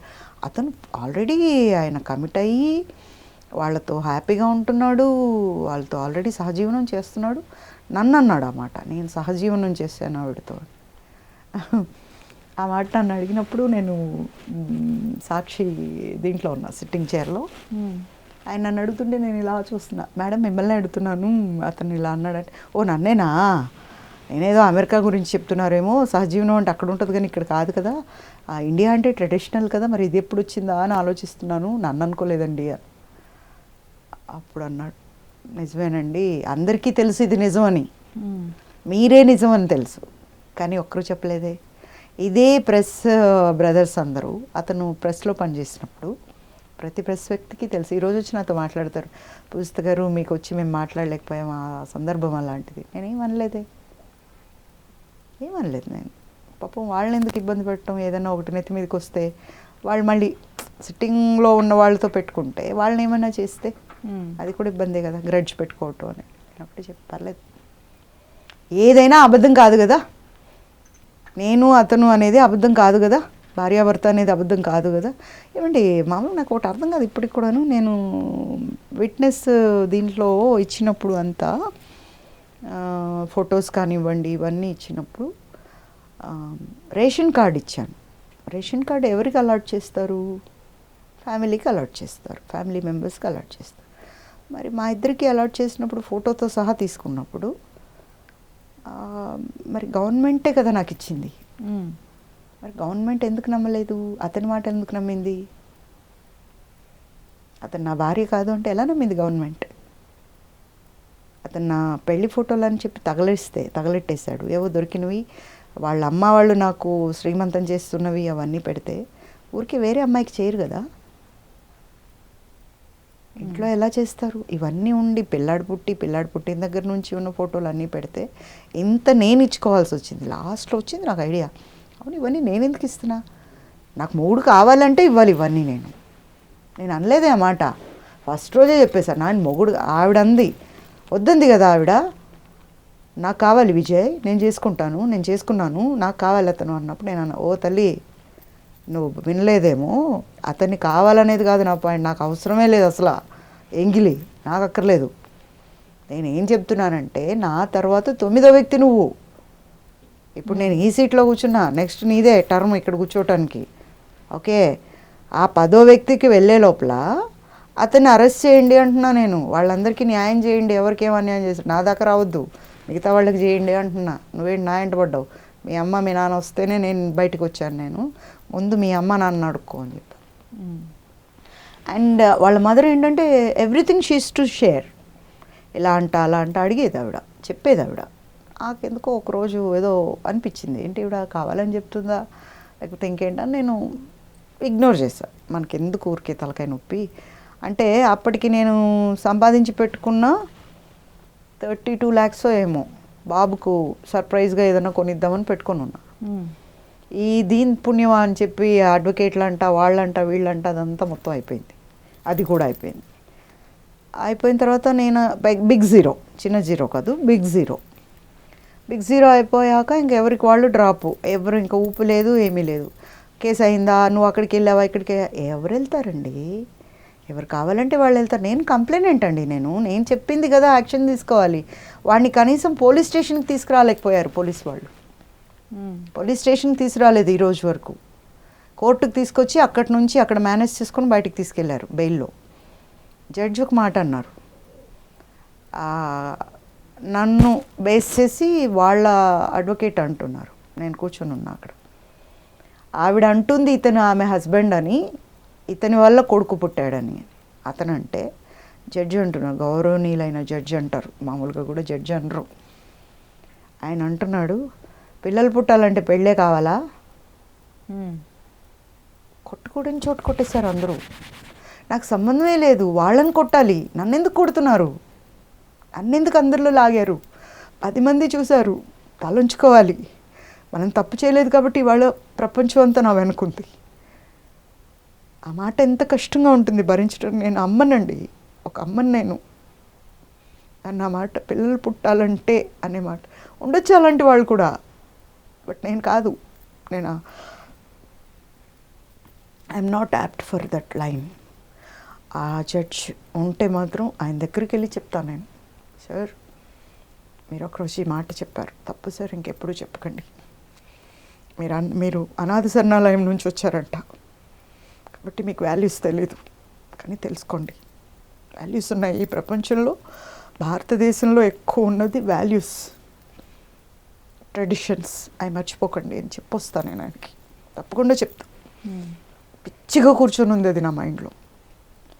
చాలా మాటలు పడ్డాను, సంబంధం లేకపోయినా, నేను దానికి అర్హురాలని కాకపోయినా పడ్డాను, పడుతున్నాను. ఎందుకో తెలీదు, అనుకుంటారు వాళ్ళే, నా దాకా వస్తాయి. అవునా, నేనేనా అనుకుంటా మళ్ళీ నేను. బట్ ప్రతిదానికి ఒక సమాప్తం రావాలి కదా, ఒక ఎండ్ ఉండాలి. అట్లా ఉండకూడదు. ఇప్పుడు ఒక మంచి ఎండ్ రావాలి, వస్తుంది, తొందరలోనే వస్తుంది. నేను వెళ్ళేలోపు అది వస్తుంది. నేను అలాంటి ఎండ్ ఇచ్చే వెళ్తాను, లేకుండా అంత మొండిదాన్ని. చాలా బాధపడ్డాను, చాలా సంవత్సరాలు బాధపడ్డాను. ఏడుద్దామా, పిల్లాడు ఉంటాడు ఇంట్లో, నేను ఏడ్చానంటే మా అమ్మ ఇంత డీలా పడిపోయింది అన్న ఇది వస్తుంది. ఏడవకుండా ఉందామా, భరించాలి కదా, ఇది కూడా ఎంతకాలం భరించాలి. అందరు ఆడపిల్లలు కాస్త వచ్చి ఒక మంచి లైఫ్ చూసుంటారు, కొన్ని జ్ఞాపకాలు ఉంటాయి దాచుకోవటానికి, అవన్నీ ఉంటాయి. నాకు ఇలాంటి జ్ఞాపకాలు తప్ప ఇంకేం లేవు. మా నాన్నగారితో గడిపిన జ్ఞాపకాలని, memories, good memories, golden memories. అవి దాటిన తర్వాత ఏం లేదు లైఫ్. మా బాబుతో గడుపుతుంది మాత్రమే ఉంది. బట్ ఇప్పటికైనా ఆయన చూడాలి, ఏది తప్పు ఏది ఒప్పు, ఎవరికి ఏం చేయాలి అనేది. ఎవరికి ఏం చేయొద్దు, నా బాబుకి న్యాయం చేయాలి. దేవుడు అనేవాడు ఉంటే నా బాబుకి న్యాయం చేయాలి, ఇది ఒక్కటే కోరుకుంటా. We are not expecting anything, but even though నాకు ప్రొఫెషన్ అయినా దేవుడు ఇవ్వాలి ఖచ్చితంగా, అంతే. ఇంకేం లేదు ఈ లైఫ్కి, ఇంకే ఆలోచన లేదు, ఏ కోరిక లేదు. పర్టికులర్గా ఈ కేసులో ఒక ఐఏఎస్, ఐపీఎస్, అలానే ఇంకో ఎంపీ కూడా ఉన్నారని చెప్పేసి అన్నారు. అంటే టోటల్ ఒక సిస్టమే మీకు ఆపోజిట్గా ఉంది. ఇంత పెద్దవాళ్ళు ఈ కేసు నుంచి ఇంక కేసు విత్డ్రా చేసుకోమని అలా మీకు మీడియేటర్స్ని ఎవరిని పంపలేదు? పంపించారు చాలామందిని పంపించారు. ఇక్కడ నేను చెప్తాను, ఐఏఎస్ ఆఫీసర్ ఏంటంటే షీ హ్యాస్ వెరీ క్రికెడ్ మెంటాలిటీ. ఒకరిని పంపిస్తారు, ప్రెస్ మీట్ పెట్టేసి ఆవిడ ఆయన్ని పిలిపించుకుంది, మాట్లాడుతుంది, నాతో బేరం పెట్టింది, ఇన్ని కోట్లు కావాలని ఆవిడ చెప్తారు పక్కన. ఆవిడే పంపిస్తారు నా దగ్గరికి అతన్ని. ఈవెన్ ఒక రెస్పెక్టబుల్ జడ్జిని కూడా పంపించారు ఆవిడ నా దగ్గరికి. నేను బయటకు వచ్చేసరికి ప్రెస్లో స్టోల్ వెళ్తుంది, పూజిత డిమాండెడ్ దిస్ మచ్ అని. నేను ఐ వాజ్ షాక్డ్, ఏంటిది వాళ్ళు నన్ను కదా ఇక్కడికి పిలిపించారు, వాళ్ళు మాట్లాడతానంటే నేను ఒప్పుకోకుండా. ఇప్పుడు నాతో మీరు ఒప్పందం చేసుకుంటే సెటిల్ అయిపోద్ది కదా కేసు, మరి నేను ఒక పొజిషన్లో ఉండాలి కదా. మరి నేను మొన్న కూడా ఎవరో అడిగితే నేను 50 కోట్లు ఇచ్చి వదిలించుకున్నాను అన్నాడంట అతను. అసలు 5-0 అతని జేబులో డబ్బులు పెట్టింది నేను డబ్బులు పెడితే చూశాడు అతను, అంతకుముందు లేదు. 600 జీతగాడు అతను. నేను ఐఎమ్ నాట్ ఇన్సల్టింగ్, మా నాన్న చెప్పారు చేసుకున్నాను, అయిపోయింది, అది ఆ కథ వేరు. బట్ నేను జేబులో కట్ట పెడితేనే తెలిసింది కట్ట డబ్బులు అంటే ఏంటని. నేను అప్పులు కడితేనే తీరాయి అతను ఎన్ని లక్షలు అప్పు చేశాడని. అటువంటోడు నాకు 50 కోట్లు ఇచ్చి నన్ను వదిలించుకున్నాడంట. ఆవిడ నాకు 250 కోట్లు ఇచ్చిందంట. నేను 200 కోట్లు డిమాండ్ చేశానంట, ఆవిడ 250 కోట్లు ఇచ్చిందంట. ఏది మరి? నేను ఫీజు ఎందుకు కట్టలేకపోయాను? నేను ఈ 2 ఏళ్ళు మా బాబుకి 250 + 50 300 కోట్లు ఉంటే నేను నా బిడ్డకి నేను ఫీ కట్టలేనా? ఎలా అంటారండి? అర్థం ఉండాలి, నమ్మే వాళ్ళకన్నా బుద్ధి ఉండొద్దు. అనేస్తారు మాటలు ఏవైనా కూడా. ఎలా? నాకు రావాల్సిందే ఉంది, అంతా ఇచ్చారా? తీసుకొని పారిపోయావు కదా, నగలన్నీ వేసుకొని, డబ్బులు వేసుకొని, ప్రాపర్టీస్ మనకు కొనుక్కున్నవన్నీ వేసుకొని పారిపోయావు. నీ పేరిట నమ్మి పెట్టారు, వేసుకొని పారిపోయావు కదా, మరి ఇచ్చావా నాకు రిటర్ను? కలిసి కాపురం కాదు ఇది చేసావంట కదా, సహజీవనం చేసావు కదా, మరి ఇవ్వాలి కదా, ఫీ ఇవ్వాలి. మరి ఊరికి ఎవరు ఉండరు. ఇది డిమాండ్ చేస్తున్నారా మీరు? మీ దగ్గర నుంచి తీసుకెళ్ళినవైనా బ్యాక్ తీసుకురావడానికి? నేను కేసు వేస్తే అది అటకెక్కిచ్చారు కదండి, అది బయటకు వస్తే కానీ మనం ఏం అడగలేం. తర్వాత అందరూ అడిగారు నన్ను మెయింటెనెన్స్ వేయండి అని, మెయింటెనెన్స్ సూట్ వేయమని. నాకు అసహ్యంగా అనిపించింది. ఆ వ్యక్తితో కలుపుకొని వెళ్ళాలంటే కూడా అసహ్యంగా అనిపించింది. When you are unfit, a frame out. When you are fit, it is a frame. ఎందుకో అట్లా అడుగు తినాలనిపించలే. నాదే నా బిడ్డకు దిష్టి తీసి పడేసాను అనిపించింది. ఇప్పుడు నేను కష్టపడి బిడ్డను పెంచుతున్నాను కదండి, 3 పూట్ల తింటాడు, ఏం చేయాలో చేస్తాడు, అందరిలాగే ఉంటాడు. కాకపోతే నాకు కోట్లు లేవు. నా బిడ్డను పెంచుకునేంత అయితే నేను కష్టపడుతున్నాను కదా. చూద్దాం, నేను కష్టపడిందే నిజమైతే, నా కష్టమే అయితే దేవుడు ఏదో ఒకరోజు ఇస్తాడు. నాకే ఎక్కల, నా బిడ్డకే ఇవ్వాలి. ఈ ఎఫెక్ట్ అంతా బాబు పైన పడకుండా పెంచారు ఎక్కడే కానీ. ఇంకొకటి తనకేంటంటే ఒకటే అంటాడు, I have no time to think about all this అంటాడు. సో అలా పెంచగలిగాను చాలు. లేకపోతే వాడికి లైఫ్ ఉండదు ఇవన్నీ ఆలోచిస్తూ. ఎవరైనా ఏమంటారు, ఎవరైనా సింపతి, ఒకటే చెప్తా, సింపతి చూపించాడా చంప పగలగొట్టు అని చెప్తా. ఎవడరా నిన్ను అడిగాను నేను సింపతి చూపించమని? నీ పని చూసుకో, దిస్ ఇస్ మై లైఫ్, నీకెందుకు, ఇలాగే అడుగు అని చెప్తా. ఫస్ట్ ఈ క్వశ్చన్ అంట. ఎవరో ఇద్దరు ఇంటర్మీడియట్లో అడిగినప్పుడు అలాగే చెప్పాడు. So I was very confident that he will go. అంటే పరిగెత్తినంతకాలం పరిగెట్టుతాం భయంతో. మనం ఎప్పుడు రివర్స్ అయ్యామో జనం పరిగెడుతున్నారు. అది తెలియటానికి నాకు 3 ఏళ్ళు పట్టింది. అప్పుడు ఇన్సిడెంట్ అయ్యాక 3 ఏళ్ళు నేను పరిగెట్టా. 3 ఏళ్ల తర్వాత తెలిసింది నాకు, అర్రే ఇలా పరిగెత్తి వెనక్కొచ్చి సర్రని టర్న్ తీసుకుంటే మీరు పరిగెడతారా, నాకు తెలియలేదే ఇన్ని రోజులు బాధా అని. ఇప్పుడు మాట్లాడను నేను, అసలు పరుగులు పెట్టిస్తాను నేను, కొడతా, ఉతుకుతా, చంపేస్తా. తక్కువచ్చి నాకు మగాళ్ళంటే, ఎందుకంటే ఆడపిల్లలు నేర్పిస్తుంటారు ఎక్కడన్నా. కారు మళ్ళీ రివర్స్ చేసుకొచ్చి తంతా, భయపడిన ఎవరికి కొడతా నేను. ఒక్క ఆడపిల్ల బాధపడినా నేను చూడలేను, ఎందుకంటే నేను పడ్డ బాధలు చూసిన తర్వాత ప్రతి బిడ్డ ఒక అమ్మకి ఒక ఇది. సో నేను అందరూ ఆడపిల్లలకు చెప్పేది ఒకటేనమ్మా, ఎవరికైనా ఒక ప్రాబ్లం వచ్చిందంటే లోపలే మగ్గిపోతుంటారు, కుళ్ళిపోతుంటారు. వద్దు, తర్వాత చచ్చిపోతారు. ఈ సంవత్సరం మీ ఫోటో దండేస్తారు, నెక్స్ట్ ఇయర్ అది కూడా వేరు. ఆడపిల్ల అది కూడా వేస్టే అనుకుంటారు. కాబట్టి ఈరోజు ఆకాశంలో కూర్చున్న వాళ్ళు కూడా ఆడపిల్లలే. మగవాళ్ళని పంపించాల, మన 5 మంది అమ్మాయిలు వెళ్ళారు. సో ఆ లెవెల్లో మనం ఉన్నప్పుడు మనం అందరం ధైర్యంగా ఉండాలి. ఫస్ట్ మనలో చంపాల్సింది భయాన్ని. ఆడపిల్లలు వాళ్ళల్లో ఉన్న భయాన్ని ఎప్పుడైతే చంపుకుంటారో ఆటోమేటిక్గా హీరోస్ అవుతారు. వాళ్ళని ఆదర్శంగా తీసుకుంటారు. సెంట్రల్ నుండి పోస్ట్ కూడా ఒకటి అలర్ట్ అయింది, కానీ ఎందుకని అది ఇంప్లిమెంట్ అవ్వలేదు? ఇదే రామాయణమే, వీళ్ళ వల్లే, ఇంకెందువల్ల. దాన్ని రాకుండా అడుకున్నారు, బట్ వస్తుంది. It will come. ఏమండి ఇప్పుడు నన్ను ఎందుకు వాళ్ళు సెంట్రల్లో ఓకే చేశారు? ఈ అమ్మాయి పేదవాళ్ళ కోసం పనిచేస్తుంది, ఆడవాళ్ళ కోసం పనిచేస్తుంది అని వాళ్ళు ఓకే అన్నారు. నేను ఇక్కడికి వచ్చేసరికి ఆ సీటుకి నన్ను లంచం అడిగిపించారు నాతో. అది లంచం తీసుకొని సీట్ అనే కదా, అలాంటి క్యాండిడేట్ కావాలని నన్ను తీసుకున్నారు. నేను రాకముందే ఆ పోస్ట్కి ఫండ్స్ రిలీజ్ చేశారు, నేను వస్తానని, ఆ ఫండ్స్ సేఫ్గా ఉంటాయని. ఎవరైతే ఆ పోస్ట్లోంచి రిటైర్ అయ్యారో ఆవిడ మళ్ళీ నాకు ఆ పోస్ట్ కావాలి అనేటట్టు చేశారు. తర్వాత నేను కన్సర్న్ మినిస్ట్రీకి వెళ్ళినప్పుడు కూడా వాళ్ళు కూడా రకరకాలుగా అడిగారు. నేను అనుకున్నా, నేను చేయకూడని పని కోసం నన్ను పెట్టేటప్పుడు ఆ పని నేను చేయాల్సి వస్తే అవసరమా నాకు? నేను బయట కూర్చొని ఆడవాళ్ళకి హెల్ప్ చేయొచ్చు, బయట కూర్చొని చిన్నపిల్లలకి హెల్ప్ చేయొచ్చు. నేను ఇప్పుడు ఒక కేసు పంపిస్తా, అంత స్ట్రాంగ్గా రికమెండ్ చేసి పంపిస్తా. They have to do, they will do. నా పేరు వెళ్తే చేస్తారు, చిన్నపిల్లలకి కానీ ఆడవాళ్ళకి కానీ హెల్ప్ చేయమంటే. సో అదే చేయొచ్చు. ఇక్కడ కూర్చోకపోతే ఏమైంది అనుకున్నాను నేను, బట్ ఒకరోజు వస్తుంది అది కూడా. అబ్దుల్ కలాం గారిని కూడా మీట్ అయ్యారా? Yes, that was dream. ఆయన ఎక్కడున్నారో నాకు తెలియదు కానీ, బట్ నా లైఫ్ మారటానికి కారణం మాత్రం ఆయనే. ఆయన సిద్ధాంతాలని నేను నా నోటితో చెప్పాను. ఆయన చేసే ఇలా చేస్తే జీవితాలు మారిపోతాయన్న ఒక సెషన్ నేను నేర్చుకున్నా. ఇది నేను చేస్తే, ఎందుకంటే బాగా పెయిన్ చూసిన వాళ్ళే చెప్పాలి, అది ఎవరో కాదు. సో దాన్ని నేను చెప్పినప్పుడు ఎమ్మెల్యేలు కానీ ఎంపీస్ కానీ ఒక చిన్న బిరుదు ఇచ్చారు నాకు, మోడర్న్ మదర్ తెరెసా అని. సో నిజంగానే అప్పుడు ఫీల్ అయిపోతాను, అబ్బా నేను ఇలా అంటా, అబ్బా కరెక్ట్ అనుకుంటా, అంటే ఒక ఆనందం వచ్చేస్తుంది. ఎప్పుడు ఎక్కడ ఫీల్ అవ్వలేదు, కానీ ఏంటో లైఫ్ ఇట్లా. అంటే ఎన్ని రంగులు చూశాను నేను, ఎన్ని రౌండ్స్ కొట్టానో నాకే తెలియదు. బట్ ఈరోజు కూడా ఇలా ఉన్నాను అంటే ఆ పైన కూర్చున్న మా నాన్న ఉండి చూస్తున్నారు, ఇంకెవరో కాదు. ఒక్కొక్కసారి కోపంగా అనుకుంటా, వదిలిపోయావుగా, అందుకే ఇవన్నీ, నువ్వే ఉండుంటే ఉండవుగా అనుకుంటా, కానీ రారుగా.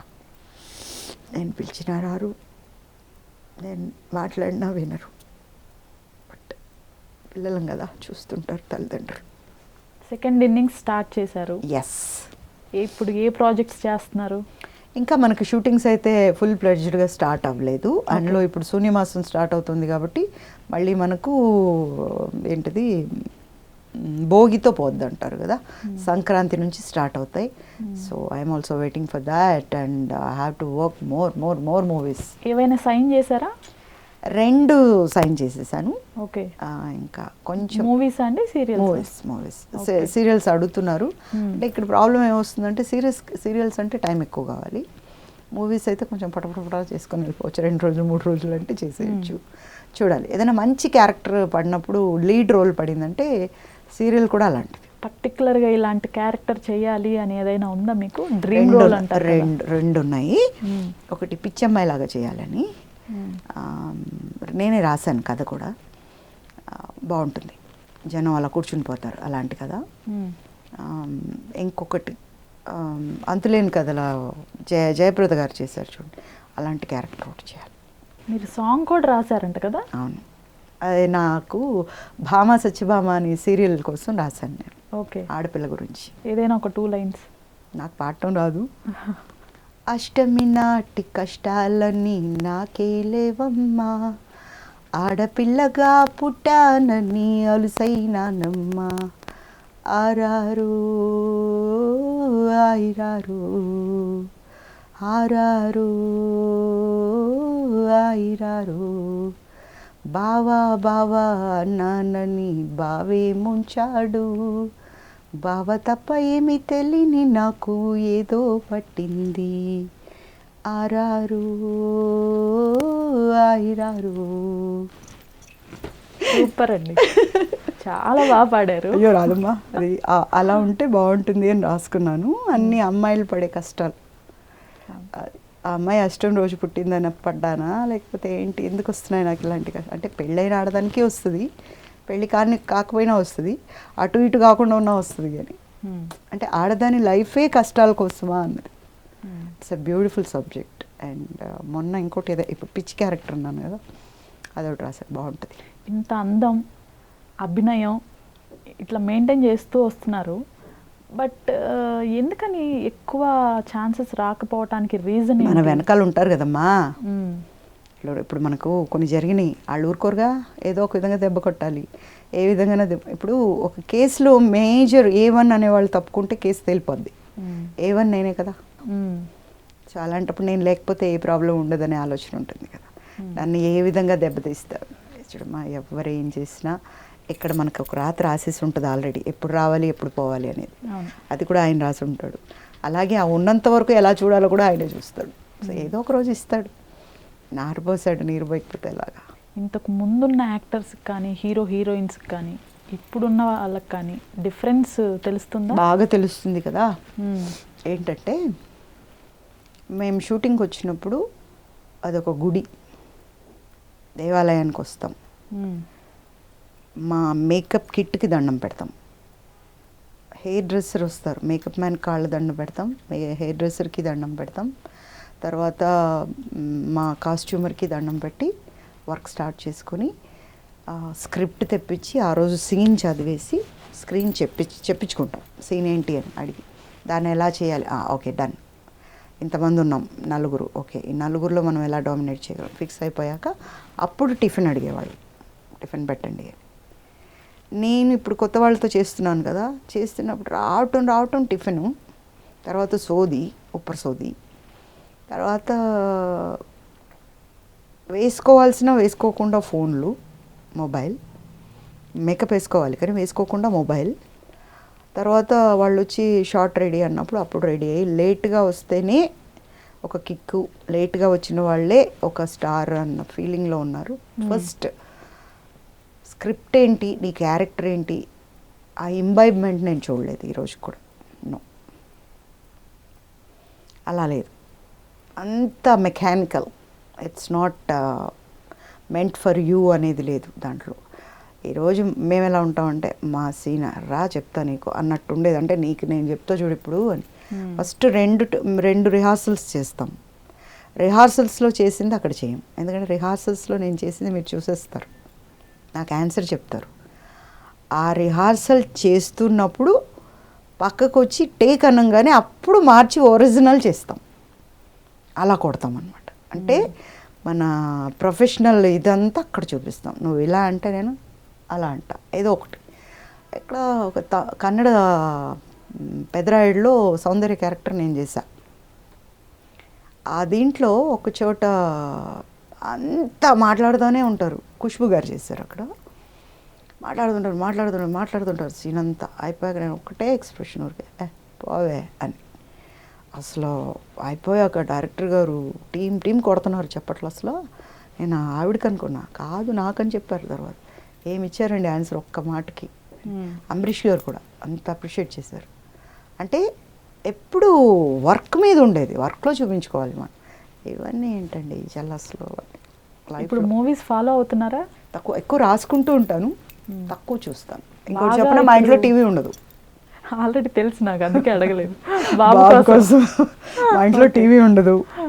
అంటే తను చదువుకుంటున్నప్పుడు నేను చూస్తున్నాను అనుకో, తను అది నేర్చుకొని ఇంటరప్ట్ అయ్యి దానికి అలవాటు పడిపోయి సినిమాలు అన్న దీనికి మామూలుగా he is not against for the movies, but తనని అందరూ అంటుంటారు తను ఇప్పుడు 6'1" చేంజ్ ఉంటాడు, బాగుంటాడు అచ్చం మా నాన్న మీసం తీస్తే అంటానే అలాగా అచ్చం ప్రింట్ అనమాట, జెరాక్స్. నాకు ఇండస్ట్రీకి పరిచయం లేదు, చేసే లేదు, ఉద్దేశం లేదు. ఏం లేదా మరి? అసలు లేదు, రానన్నాడు. ఓకే. 98.8 స్టూడెంట్ అండి. చదువుకునే వాళ్ళని చదువుకోవాలి ఫస్ట్. ఒకవేళ అతనికి అదే రాసుంది అనుకో, నేను ఎవరిని ఆపటానికి, అదే వచ్చేస్తుంది అంతే కదా. ఫస్ట్ అయితే చదువుకోవాలి.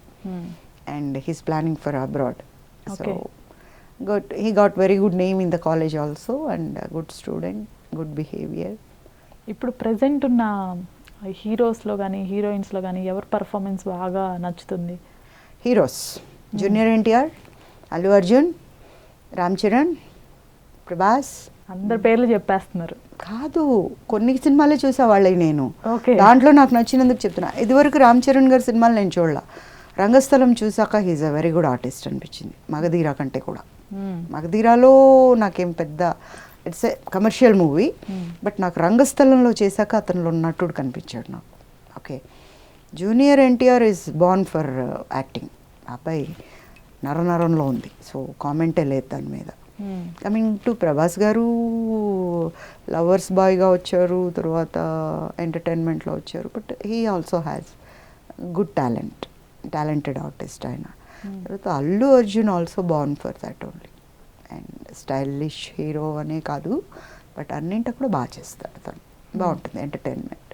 అది నేను రేర్గా చూస్తాను, ఏదో ఒకటో రెండో చూస్తాను, నీ చూడండి. మొన్న ఒక సినిమా చూసాను నేను. ఏది చూసాను చెప్పండి? చెప్పండి. ఏం చూసుంటారు? రీసెంట్గా వచ్చిన మూవీస్ అంటే అఖండ.